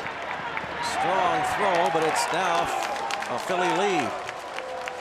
And the Tommy Joseph sacrifice fly to left. Ortiz, despite the fact that he couldn't really charge that ball, couldn't be catching it moving in, he still put a pretty good throw on it to the plate. This ball was ripped out to him. It stopped him dead in his tracks. He actually had to take a step back to make the catch.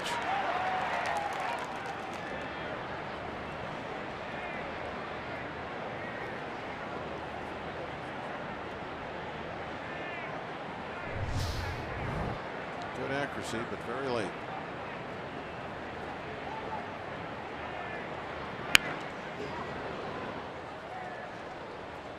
Odubel Herrera has twice flied out to Andrew McCutchen. Well, the leadoff walk to Cesar Hernandez, and he scores.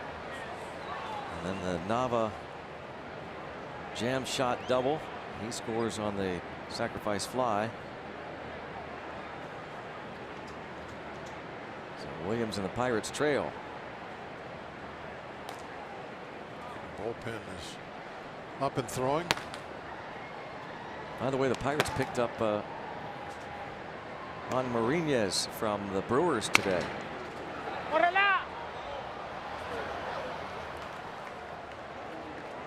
Broken bat.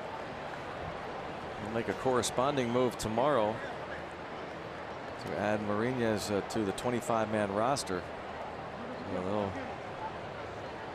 have a new right-hander in their bullpen. And now Josh Lindblom and Juan Nicasio loosen.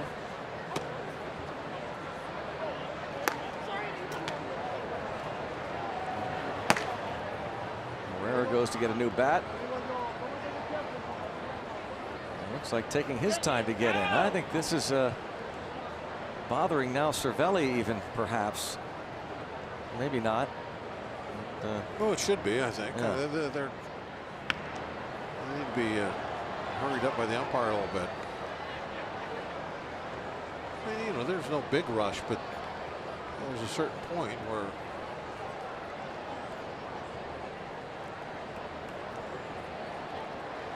let's put it this way, the commissioner won't be happy if he watches this game. A couple of the Phillies not helping matters, pace of game. Freddie Galvis in particular, from Manny Gonzalez's instructions to try and get in the box, wasn't happy with it. Stepped out his last AB. 2-2 on Herrera.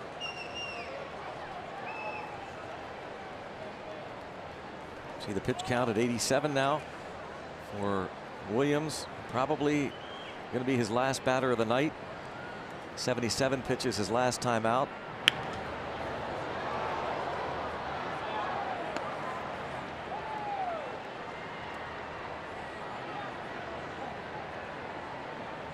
Retired the first 6 men he faced. And Galvis, the leadoff double in the third, scored on the Hernandez single. He had retired 8 straight coming into this inning, and 15 of the 18 batters he faced.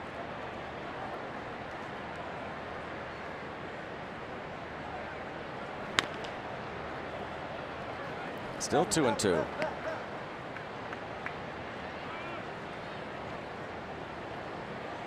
Phillies are trying to end a 4-game losing streak, get back on track. Before losing 15 of their last 18, they had gone on a 6-game winning streak.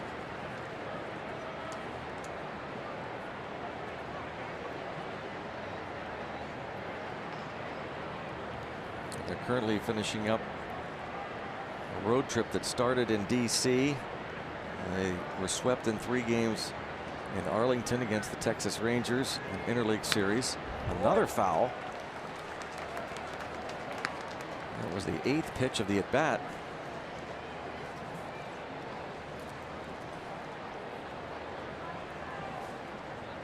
The Phillies lost 2 of 3 in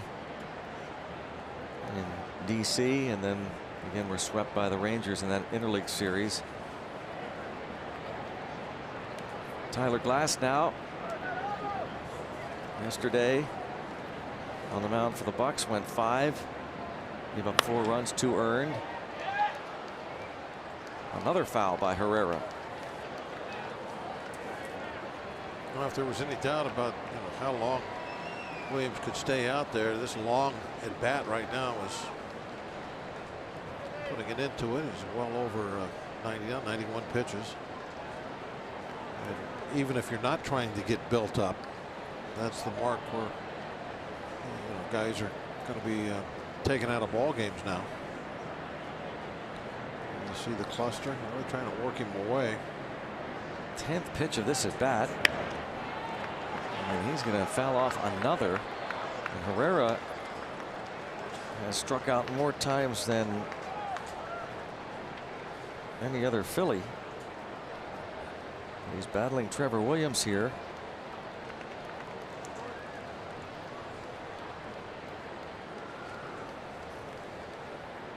Herrera has struck out 41 times.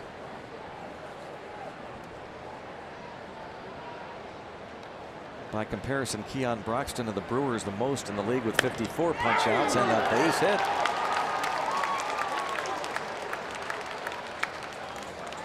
Herrera, quite a battle, and wins it over Trevor Williams with that line shot, and that will be it. That ball coming right back to the middle. Tried to spear it, but couldn't get to it.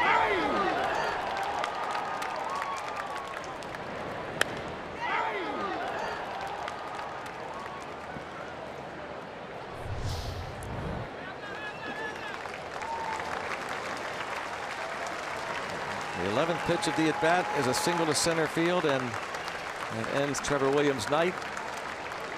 The Bucks down a run.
The authority of the Pittsburgh Pirates and may not be reproduced or retransmitted in any form.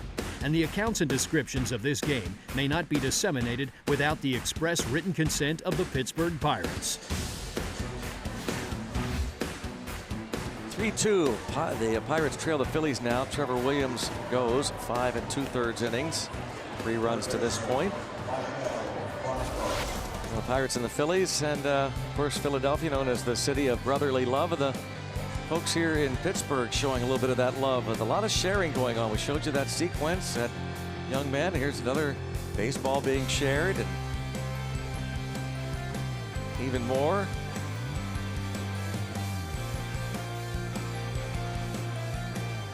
Pretty nice. Good vibe in the air tonight, isn't there? A lot of love. Makes me want to throw this baseball down to somebody. Better wait till after the game, huh? That's a good idea. Yeah, Steve. Nobody's looking right now. Nobody's looking. I mean, a lot of people do a lot of work to get to that baseball.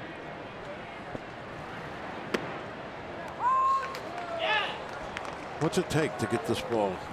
What's that? Does it take? It takes a lot of work to get this ball. Yep. Others, not you. You don't have to do anything. So if I throw this to somebody and then I bring a ball up here tomorrow with me, so Steve can have one sitting here, I will have then done a lot of work, right? So to speak. So I think that I need to earn my keep, and I need to start bringing some baseballs up here. I don't want other people to have to always bring them. You've got enough work on your hands with those bobbleheads.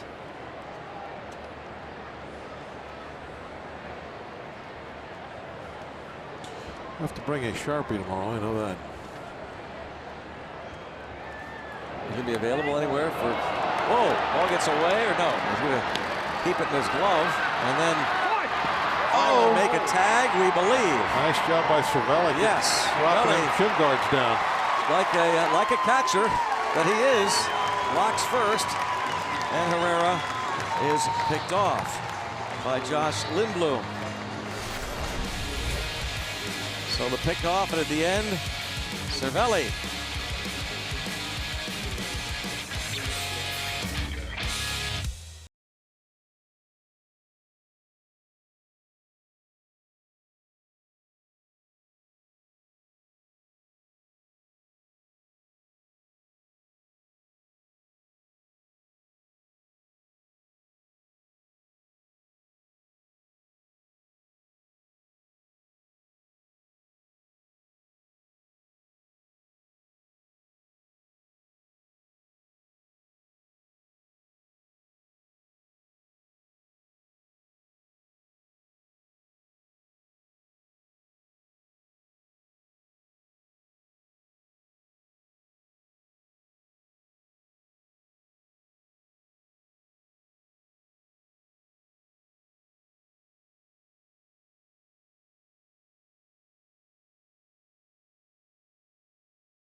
Quite an outing, or 1/3 of an inning, should say, for Josh Lindblom. Doesn't retire a batter, but he does pick off Odubel Herrera. And Herrera starting to slip and decided that he would just take his chances in the rundown, and he almost got out of it. But right here, Cervelli hustling up from behind the plate, drops that shin guard down and made it very tough to get to first.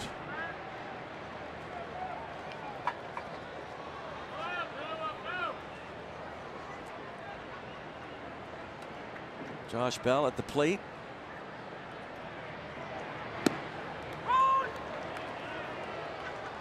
Now, if you drop the shin guard down in front of home plate, you're not allowed to do that. That's against the rule. Yeah. You can do it at first base, but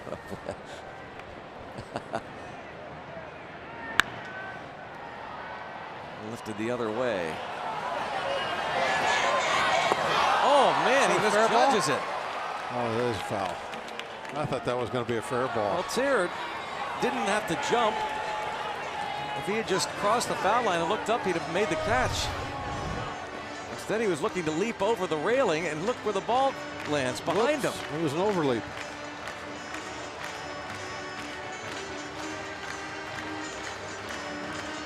Whoops. Whoa. Oh. What's Larry Bowie thinking right now? He's thinking I saw Lonnie They're Smith. looking at shaking his head again. Because Larry Bowie goes, what is Lonnie, going on in I this saw game? Lonnie Smith do that. That's what he's thinking. Bell retired, hustling down that line on that routine ground ball, but he is the first down of the 6th inning, and now 14 of 15 retired by Hellickson. Michael Saunders takes over in right field for Daniel Nava.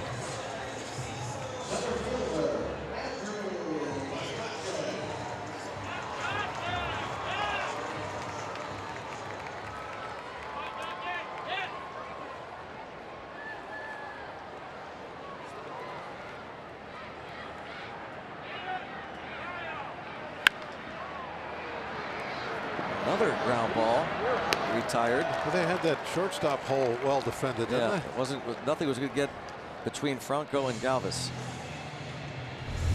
Now the motto of this day, Pirates history, this day 2000. Bucks beat the Cardinals 13-1. Jason Kendall hit for the cycle. Homers, base hit, double. In his last at bat, he needs the triple. Head first dive. First cycle by a Pirate in 11 years. Gary Reedus had done it previously against the Red. First Pirate to cycle in Pittsburgh in over 50 years. And now David Freese bounces one to second. As routine as it could get for Jeremy Hellickson. A 6-pitch inning, it fills up by 1.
About 70 children and family members for a private event. It was the Pirates Bullpen event, and it was held at Zone 28 in Pittsburgh and featured, obviously, the members from the Pirates Bullpen and much more.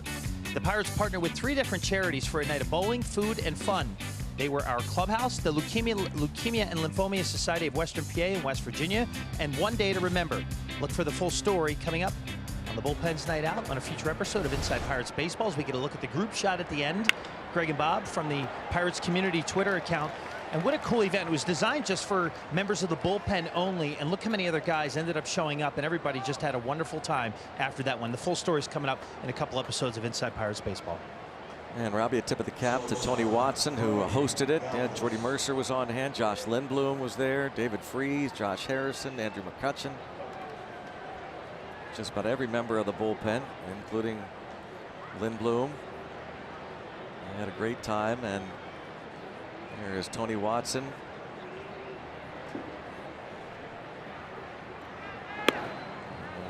Carrying place, Highmark does a great job with that, helping youngsters cope with losing loved ones at a young age. Tony Watson himself lost his mother at a young age to cancer. Freddie Galvis has doubled and fouled out. See how he and Manny Gonzalez, the home plate umpire, do this time around.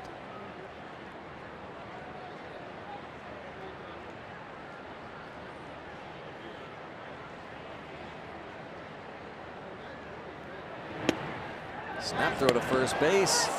Man, that was close. Yeah, Franco was kind of fortunate.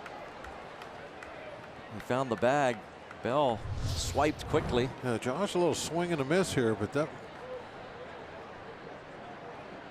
would have got him. If he takes that throw a little bit closer to the bag, and he's going to get the leg just as it's coming back.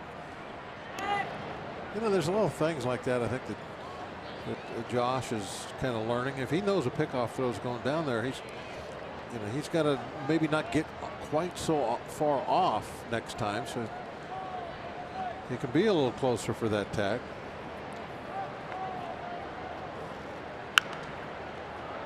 I mean, those are set plays. They're not just surprises. They have little signs between each other. Cervelli can let the infielders know when a throw is coming. They make a little eye contact. It could be something as simple as a little scoop of dirt, tossed toward their direction. Something that nobody would notice. Pop up, shallow center. McCutchen again. First out here in the top of the 7th inning in this 3-2 ball game. Pirates in the very first inning. A leadoff hit by Josh Harrison, then Josh Bell, the second batter of the game, doubles on a short hop of the wall. Pirates would pick up another run thanks to the throwing error by Freddie Galvis. Bell scoring 2-zip. That's been it for the Pirates offense. In the 6th, Trevor Williams gives up this little squibber the other way after a ground out by Altair. There's a sacrifice fly, the line drive by Tommy Joseph. 3-2 Phillies. They had scored their first run in the 3rd inning on a base hit by Cesar Hernandez that scored Freddie Galvis, who had doubled to start the inning. Trevor Williams 5 2/3, 4 hits, 2 runs, 2 walks, no strikeouts.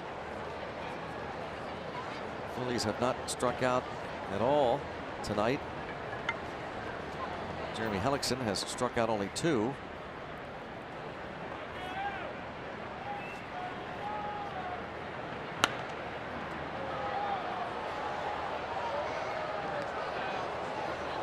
Josh Lindblom finally retires a batter. He retired the runner Herrera when he came on in the 6th on the pickoff. Gave up a leadoff hit to Michael Franco here in the 7th, and then Galvis flies out. The pitcher Hellickson on deck.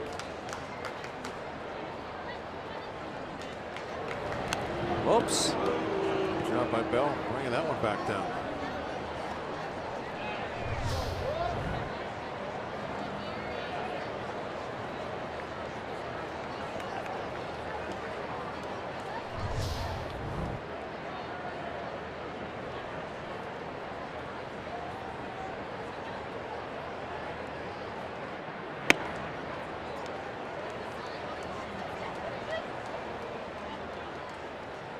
Cameron Rupp, the Phillies catcher, has grounded out to 3rd and flied out to center.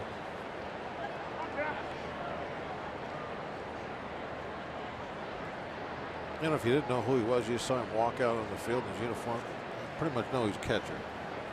Get that look about him. Yeah. Wow, let's saw it off there.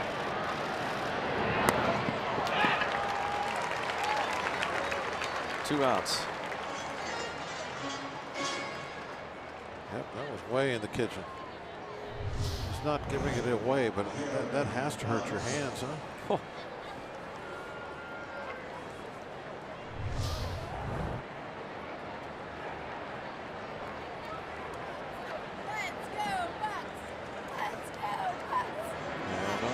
Phillies. No, all Bucks.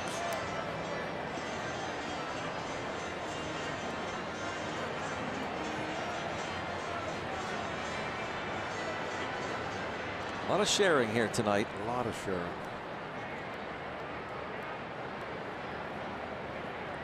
Showing that these two cities and fan bases can get along.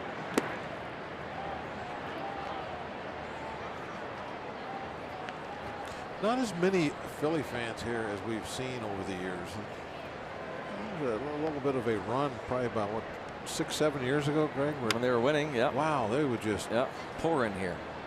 It's like they would, maybe a quarter of the fans were wearing Philly garb. A lot of people would come down this turnpike. Did Hellickson strain something in there? It certainly looks like it, the way he's holding his side. That's all they need, huh? See players suffer oblique strains on swings. That doesn't look good. No. For no one even to say, hey, what's Check up? on him. Well, he lines it to left. I guess it's okay. Yeah. Jeremy Hellickson double. Going to give the Phillies a 4-2 lead. But I'll tell you what, I think he's hurt. Yeah, he's hurt. Phillies lead 4-2, but a concern now is Jeremy Hellickson's health. He just motioned to the dugout. He's going to need some help.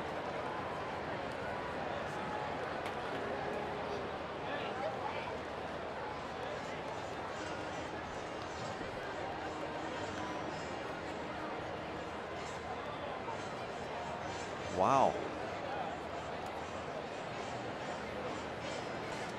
His gallbladder. Well, you can tell us all about that.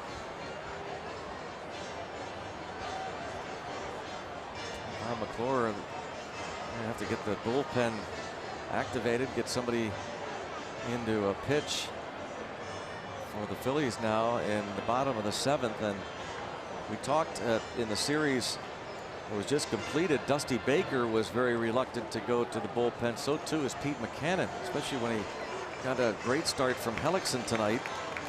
Hellickson had retired 10 straight, 16 of the last 17 and 18 of the last 20. That was the second pitch, the first swing. I'll tell you what, to take a swing like that after you know he's hurting. I mean, just to suck it up and rip one down the line anyway, knowing that he had something wrong. Wow. This is when that swing, you can see him grabbing his side. You know he already is hurt. He just hurt something, and he stayed there and took another rip.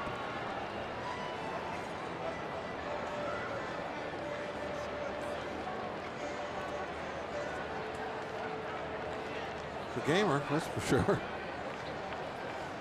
they've got to find someone to pinch run. They're going to have somebody come in from the bullpen. Yep. Make a phone call. Are they going to have? No, they wouldn't do that. They say they're going to have the guy that's going to relieve, but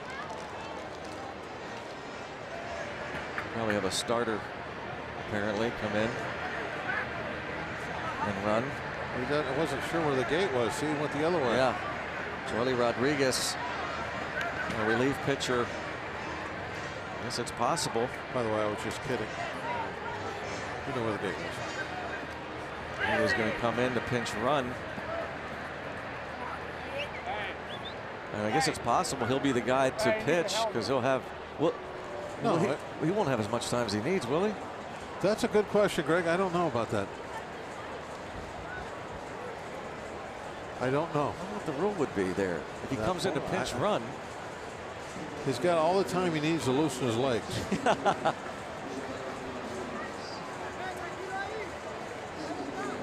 You know, maybe that was the conversation that was being taking place down there. Is if I bring in a reliever to run, does he then get all the time he wants to? Maybe that was the question that was being asked.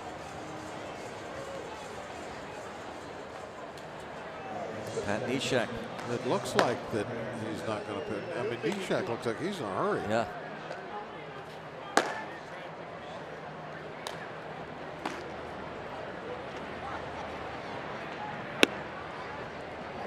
Now the Phillies up 4-2 thanks to the double by the pitcher Hellickson.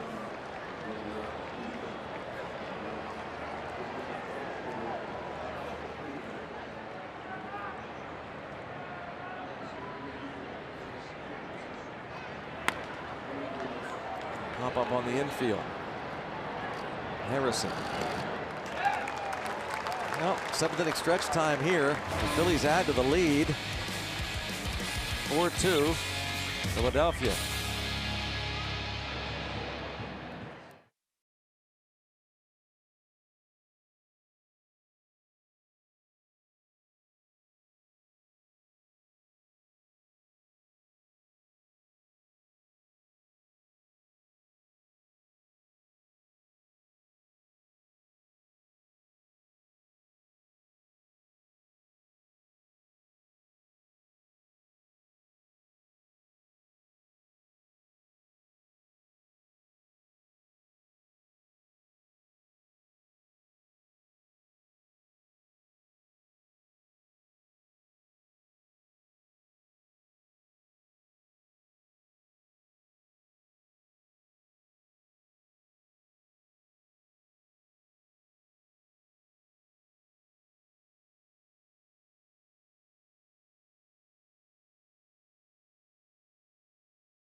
You by Barrel.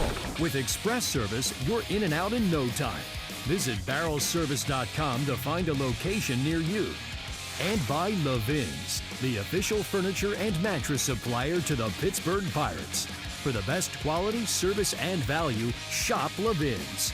Let's go Bucks! Well, the Phillies now lead by 2 runs.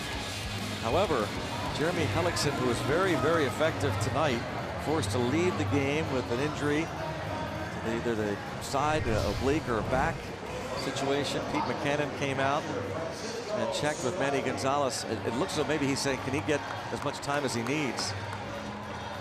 That was the question we had about the pinch runner. Well, it looked like the answer was yeah. He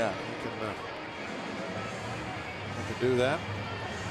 And it kind of makes sense, right?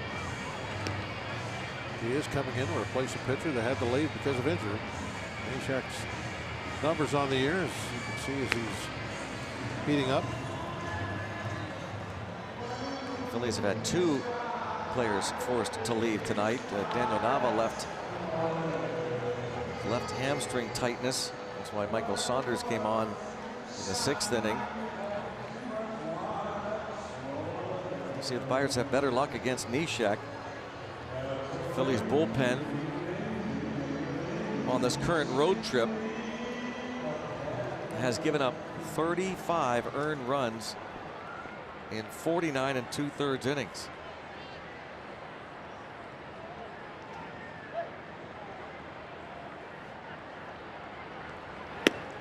Funky delivery from the veteran Pat Neshek. A lot of things going on there. It's movement of the baseball and deception of the delivery that he tries to mess up the hitters with. He's obviously not going to throw it by you with just pure velocity. That pitch at 88. He had a scoreless innings streak snapped. 12 2/3 innings to start the season. Snapped in DC and a fly ball to right.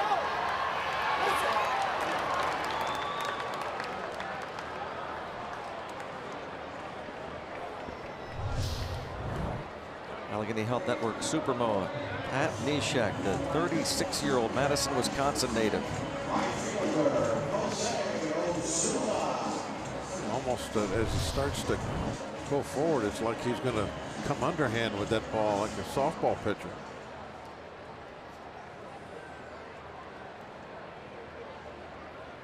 kind of Teak-like, but quite get as low with that throwing arm.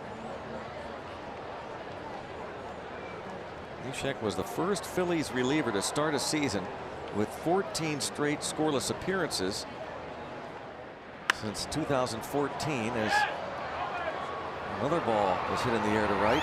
This time by Osuna. 2 up and 2 down. 2 outs in the bottom of the 7th inning. Nissan rode ahead. 2 more games on this homestand tomorrow afternoon. 4:05 first pitch. Ivan Nova for the Pirates against Vince Velasquez, and Sunday Chad Kuhl opposes Aaron Nola. So we missed by a day having Nola and Nova.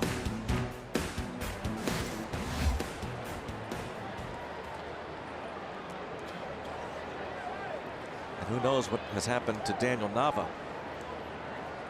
Just know he's out of the game. Hamstring tightness. And for the Pirates, since the first, it's been nada. Nothing. 12 straight have been set down.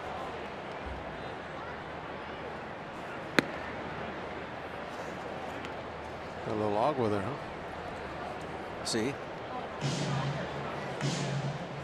1 ball, 1 strike on Ortiz. He's flied out to center and hit the ball to the warning track and left.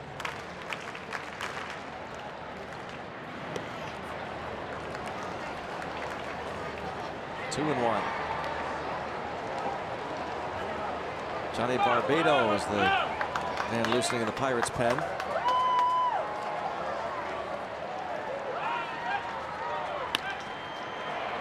To right center field. And a catch made by Herrera.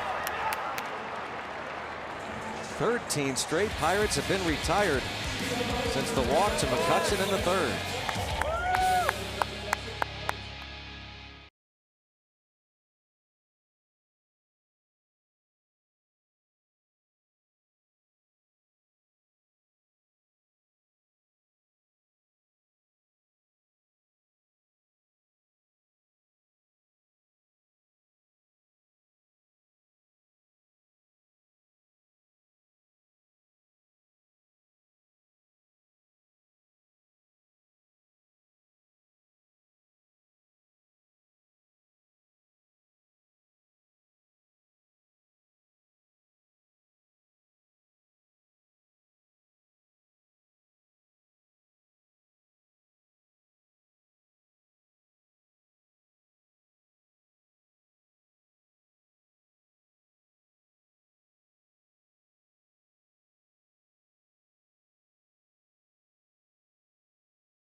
Eternal Boy, our featured artist on a Friday Night Rocks.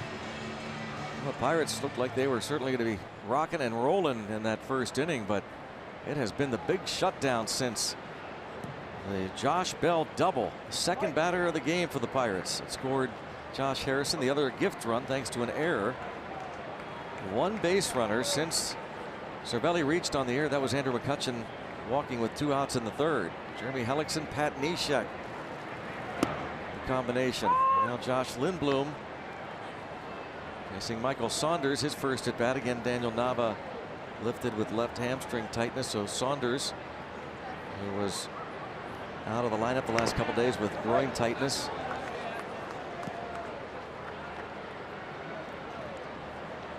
It's still just a 2-run game, so even though they have done nothing since that first inning,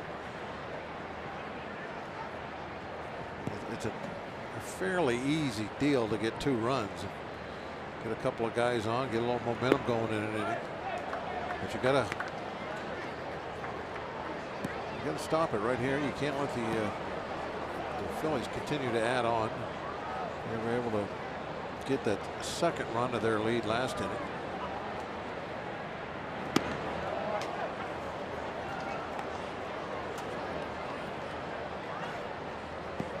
It's a very important inning right here.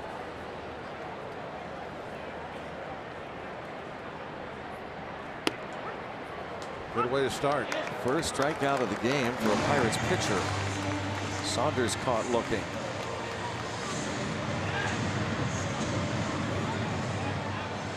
And tonight's cricket attendance, 25,795 for the first of this 3-game series.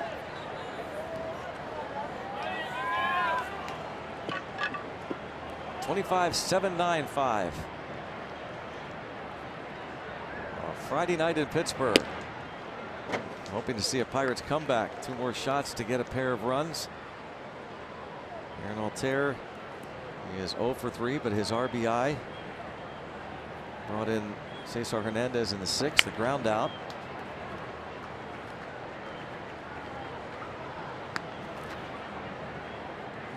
Veteran Josh Lindblom back in the big leagues for the first time since a 1 outing appearance for the Oakland Athletics in 2014. It was a non-roster invitee to spring training.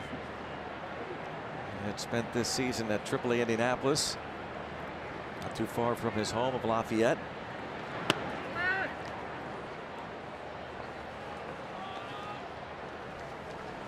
And 2 on Altair. Glenn Hurdle and bench coach Tom Prince.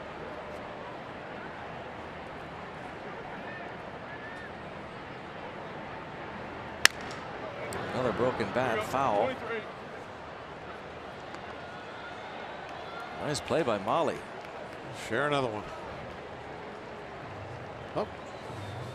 Well, that's kind of is that her a share? form of Is that a sharing. share? You know, brother, you were going to share anyway, so here, I'll take it.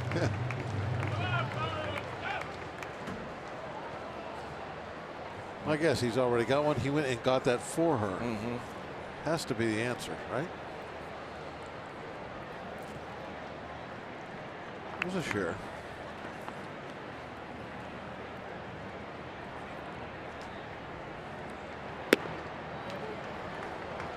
Two and 2 on Altair.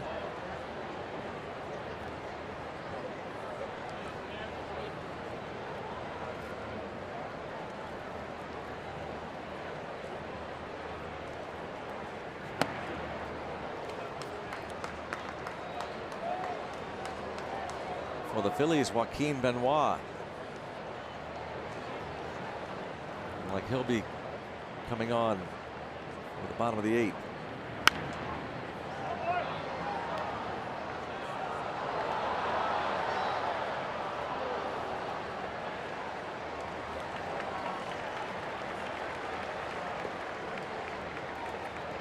Everybody all right? Thumbs up.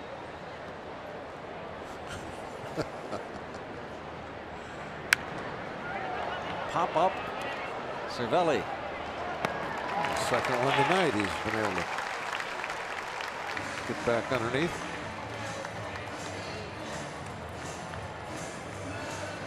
And just a reminder, as you enjoy a cold one, to look forward to Miller Time later in the game, brought to you by Miller Lite.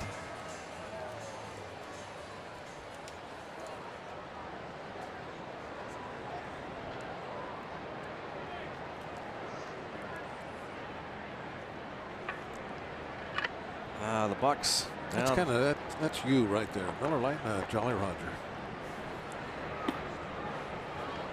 I would be surprised if somebody told me you're the one that actually painted that out there. That is not. I do like that. Yeah, out there. that's a great. Cool, right? That's a. That should be like in your garage or something. That's shot right there.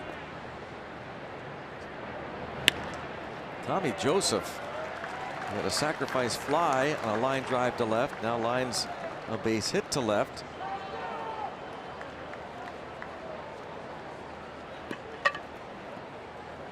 Clint Hurdle checking in with a bullpen. Going to get Johnny Barbado up again.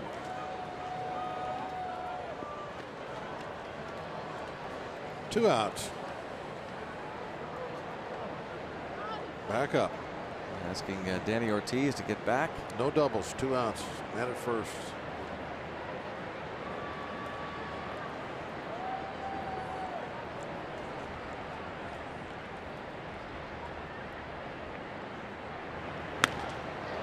To right field. And we got a man back there playing no doubles. Make the catch. 2 more shots to get a couple of runs.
Pirates baseball, the most unhittable pitch in all of baseball might just reside in the Pirates clubhouse. Find out who belongs to it. Plus, a former Make-A-Wish kid makes a triumphant return to PNC. All that and more on IPB debuts tomorrow after Pirates postgame presented by Allegheny Health Network. You gotta watch that IPB. It'll hit you right when you least expect it. Is there something on your back? Is I don't know. On there? Never seen anything like that. Is there a sign that just says hit me? That's why I was looking. I didn't see it. Thanks to Zach, our stage manager, who be certain. Were you reading that wrong? I or guess something? so. I guess so. I was disciplined. Joaquin Benoit now faces Jordy Mercer.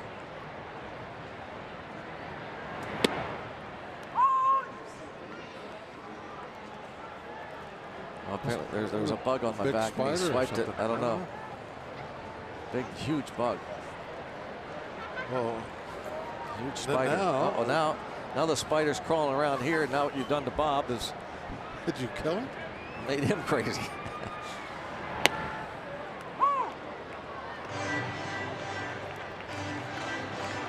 Adam Frazier might get a shot. See how this goes.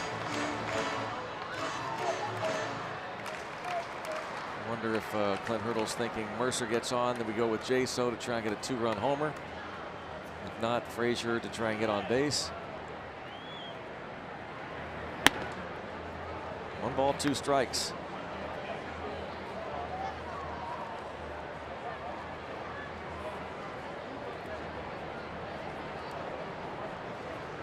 Tony Watson up in the Pirates bullpen.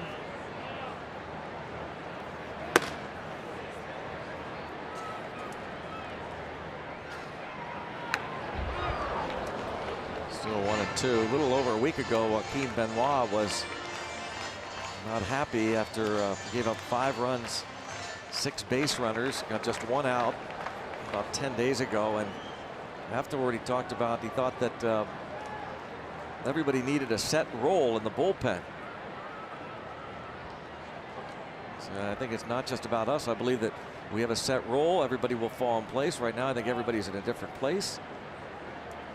It would be better if everybody knows what role they have and when you're going to contribute.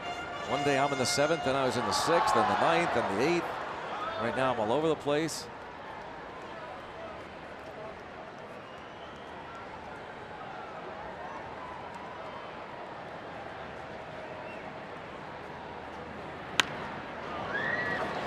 Just foul and just past Joseph. One of those balls you're not sure what to root for. It's close to fair territory. It might be caught. No, if it's 7th inning, I think it's a fair ball, but it's 8th inning. It's where he's used to pitching.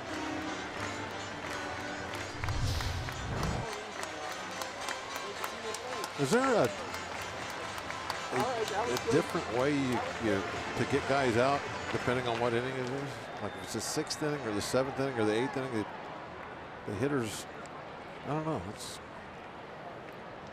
I was just worried about getting it out. And I had to worry about that. Now 3-2. It's funny how bullpens though have evolved, because it's like for the longest time it's just the way it is. Guys have had. Now I think it's starting to change a little bit the last couple of years. Well, I only hear guys complaining about rolls when they're not getting anybody out. Yeah. And he's going to get Mercer for the first out here in the bottom of the 8th. If he had had a 1-2-3 night, a couple of strikeouts, he would have not been talking about rolls after the game, unless they had something to do with where to put butter on them or something. Adam Frazier's first career home run, bringing the lumber, brought to you by Yellowwood, and it was against these Phillies July 24th last year here at PNC Park. Adam Frazier's first career homer, not long after he had made his big league debut. One home run this season. Time on the disabled list, the hamstring injury. Phillies were used to seeing guys wear those uniforms, hit home runs against them.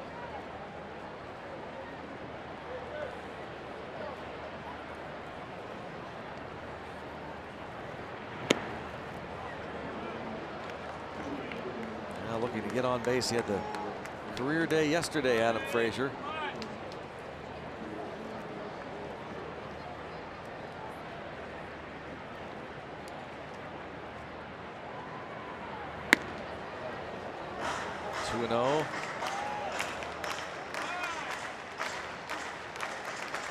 Josh Lindblom,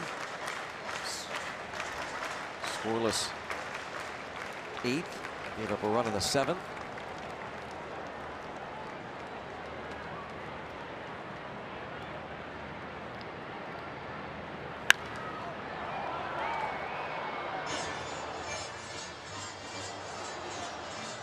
Frazier bats for Lindblom.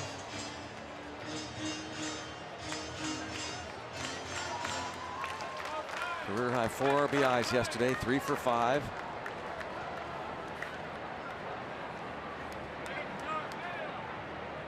Two and 1.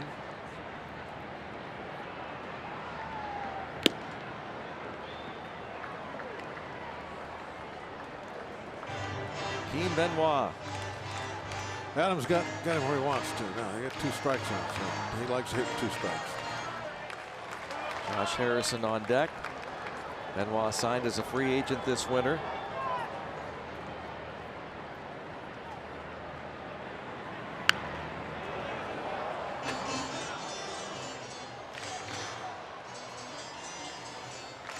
Now 39 years old. One-time closer with the Tigers a handful of years ago. Pitched a lot of seasons with the Texas Rangers. A year in Tampa.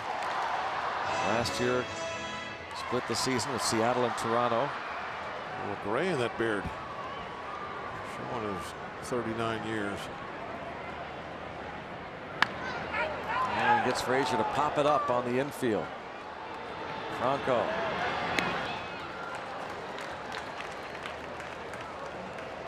"15 straight Pirates have been retired. by Hellickson, who's forced to leave with an injury. Pat Neshek, and now Joaquin Benoit. Just a complete shutdown by this offense.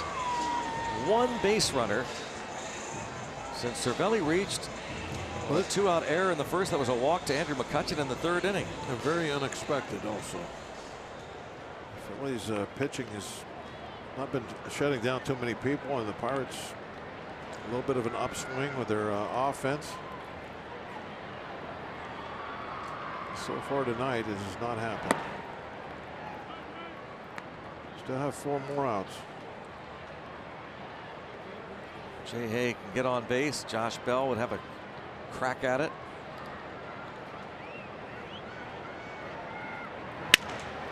Broken bat.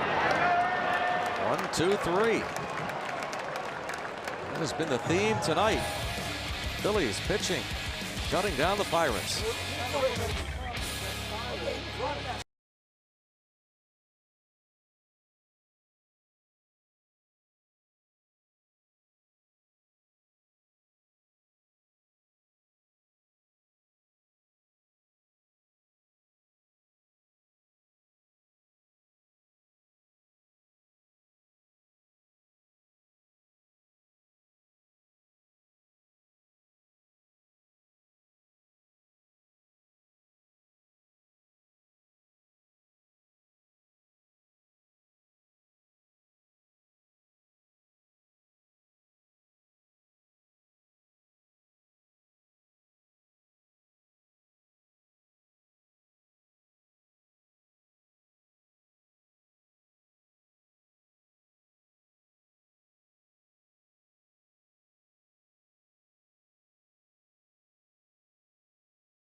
Series between the Pirates and Phillies will get you set for the game with Pirates pregame presented by WB Mason starting at 3:30. And the 4:05 first pitch. I think there's a giveaway tomorrow too. You want to make it out to the ballpark, you might just get your very own Bob Walk. They'll be lining up. Come early. They can start lining up. They've already started lining up. As soon as the fireworks are over, they're going to start lining up. They can't wait. Tony Watson now. Tony pitching the 9th, but not a save situation.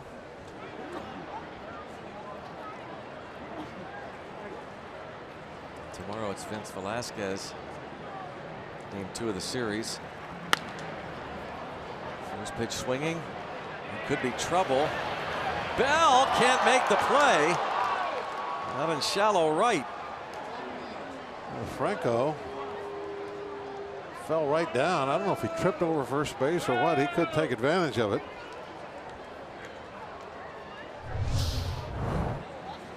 But you could see, as you said, Greg, right away, this might be a tough play. Jay Hay normally would be there to make that catch, but he is way over in a shift. He's playing straight up the middle, so he has a long way to run. He can't get there. So it was Bell or nobody. Oh, it kind of didn't trip over the bag, but kind of stepped on his own feet. Now Freddie Galvis going to bat right-handed. And bunt the runner over.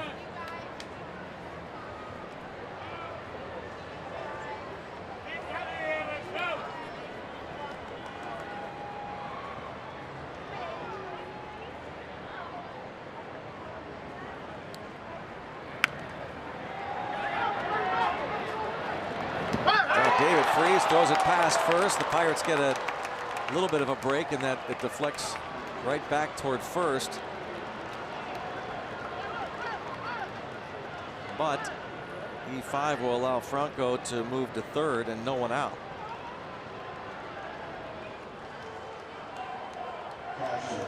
You know, for a large part of this play, there was nobody at second base. Galvis, thank goodness, didn't realize it. That throw right now, look, there is nobody at second base. Oh, yeah. And then Jordy realized it when he was over at third that somebody's got to cover the bag. Throw well into the runner.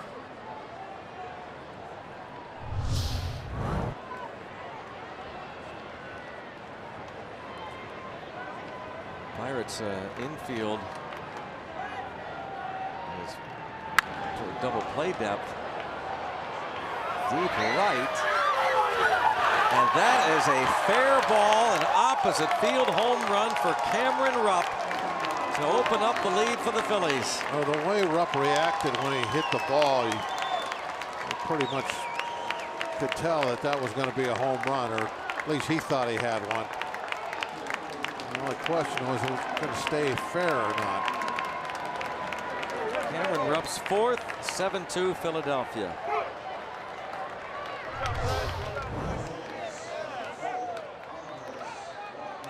See right there, see how he dropped the bat? Just kind of started walking.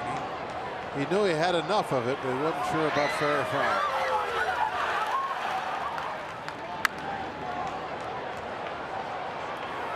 Lean in a little bit.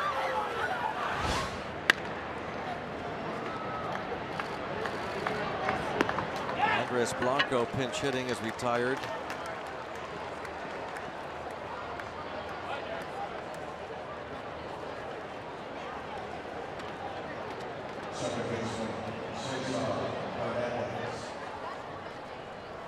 Tony Watson gives up the leadoff pop-up hit, and the sacrifice in the air. An opposite field home run for the catcher Cameron Rupp. Bell gonna have to beat Hernandez to the bag, and does.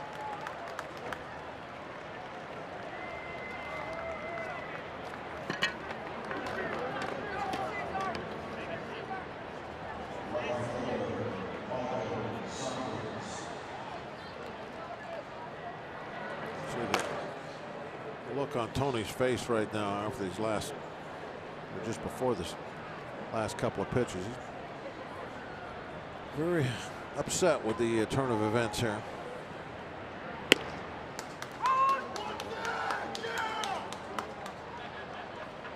Sure happens a lot, doesn't it, Greg, when the closer comes in? Yeah, yep. Not a safe situation. There's for whatever reason. No way to explain it.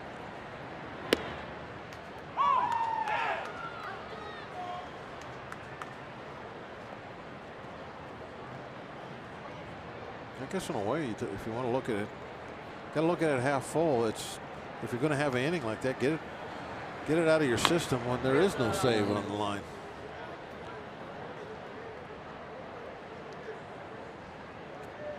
And when somebody's got a nice little run going in a string, you know, they're going to have a bad inning occasionally, sooner or later. So maybe this will now set up a nice little string of outings for Tony in save situations. Lifted to right, Osuna. Well, Hector Neris picked up a save 5 days ago. Not a save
to the 3-game series.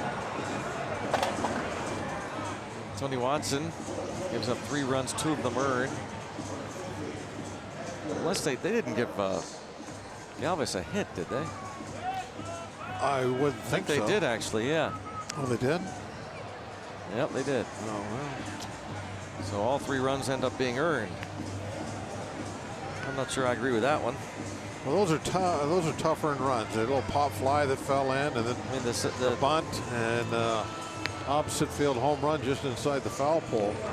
They give him a bunt hit rather than a sacrifice error.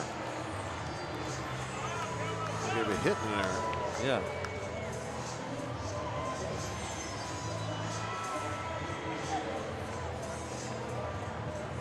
It's 3 earned.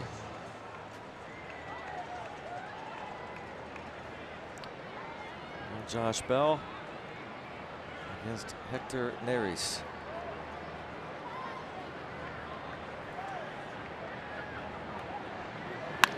Well, there's a start.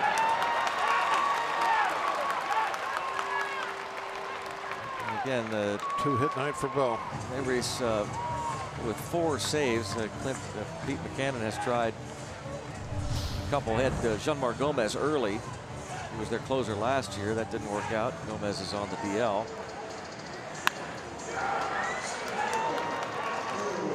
That breaks the string of batters having been retired by Phillies pitchers, 16 straight.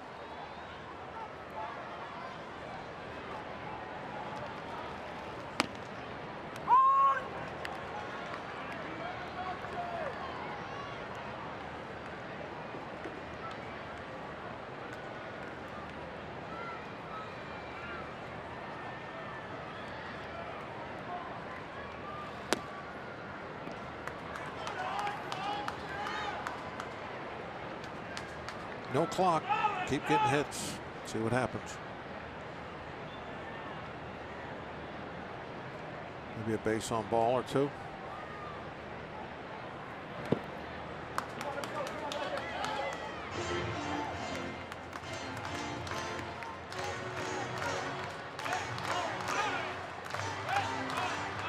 Base hit by Josh Bell, his 2nd of the night, just the 3rd for the Pirates.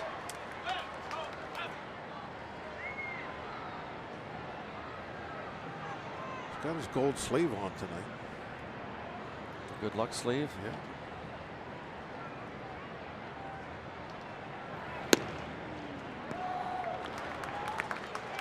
What he had on the other night? A couple of hits. Scored a couple runs.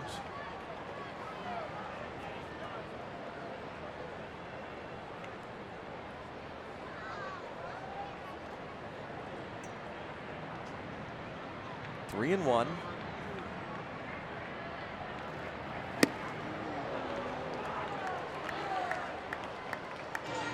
Full count. Lined out to 3rd, his first at bat.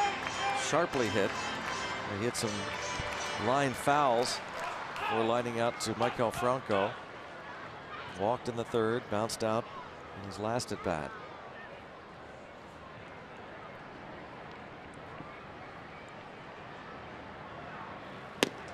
And Neris strikes out McCutchen for the first out here in the 9th.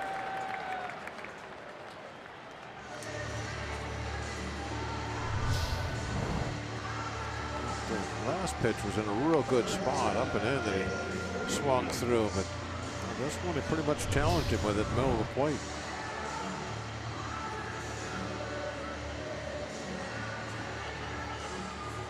Okay, so looking on, hoping to get a shot.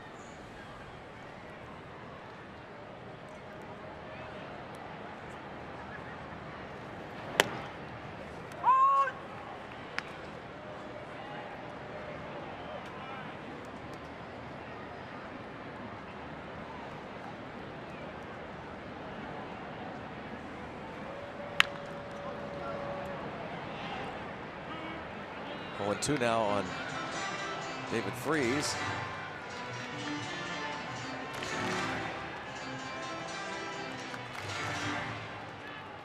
Still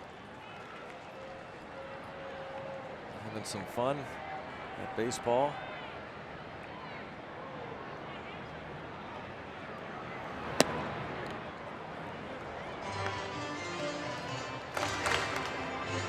ball, 2 strikes on Freeze. 0 for 3. And again, still trying to get that timing back since coming off the DL. 1 hit in his last 17 at bats.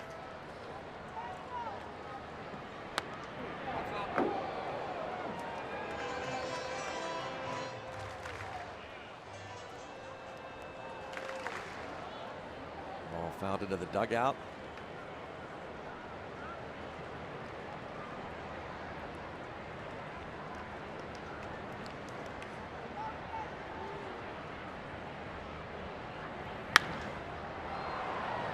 Should reach the seats. And there's right now just kind of going at the hitters. He's got the big lead. He's throwing that fastball and getting pretty good sized chunks of the plate.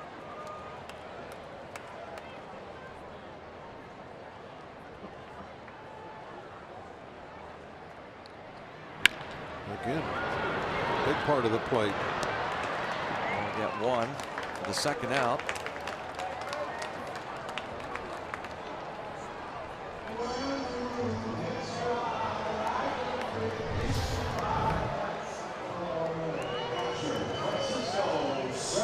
Little Jack Wilson there, with the slide stop backhand.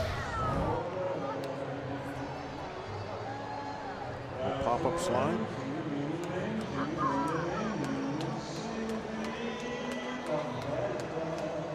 Cervelli now with 2 outs.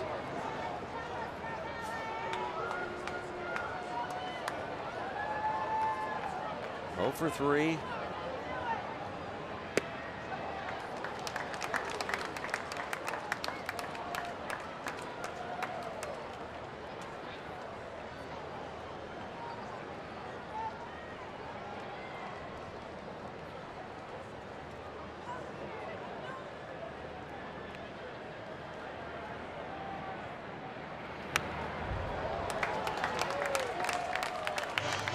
To count on Cervelli.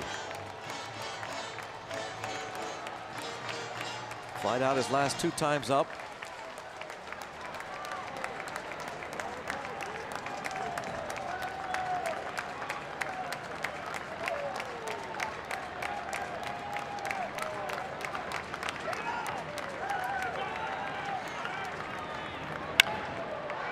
And to center. Phillies win the first game of the series. Well, after that first inning, it looked like it was going to be a totally different ball game from what we saw, but the Phillies pitching really took charge tonight.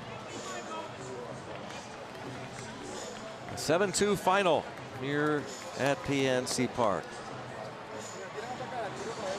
Let's go back to the studio, Dan and Teak.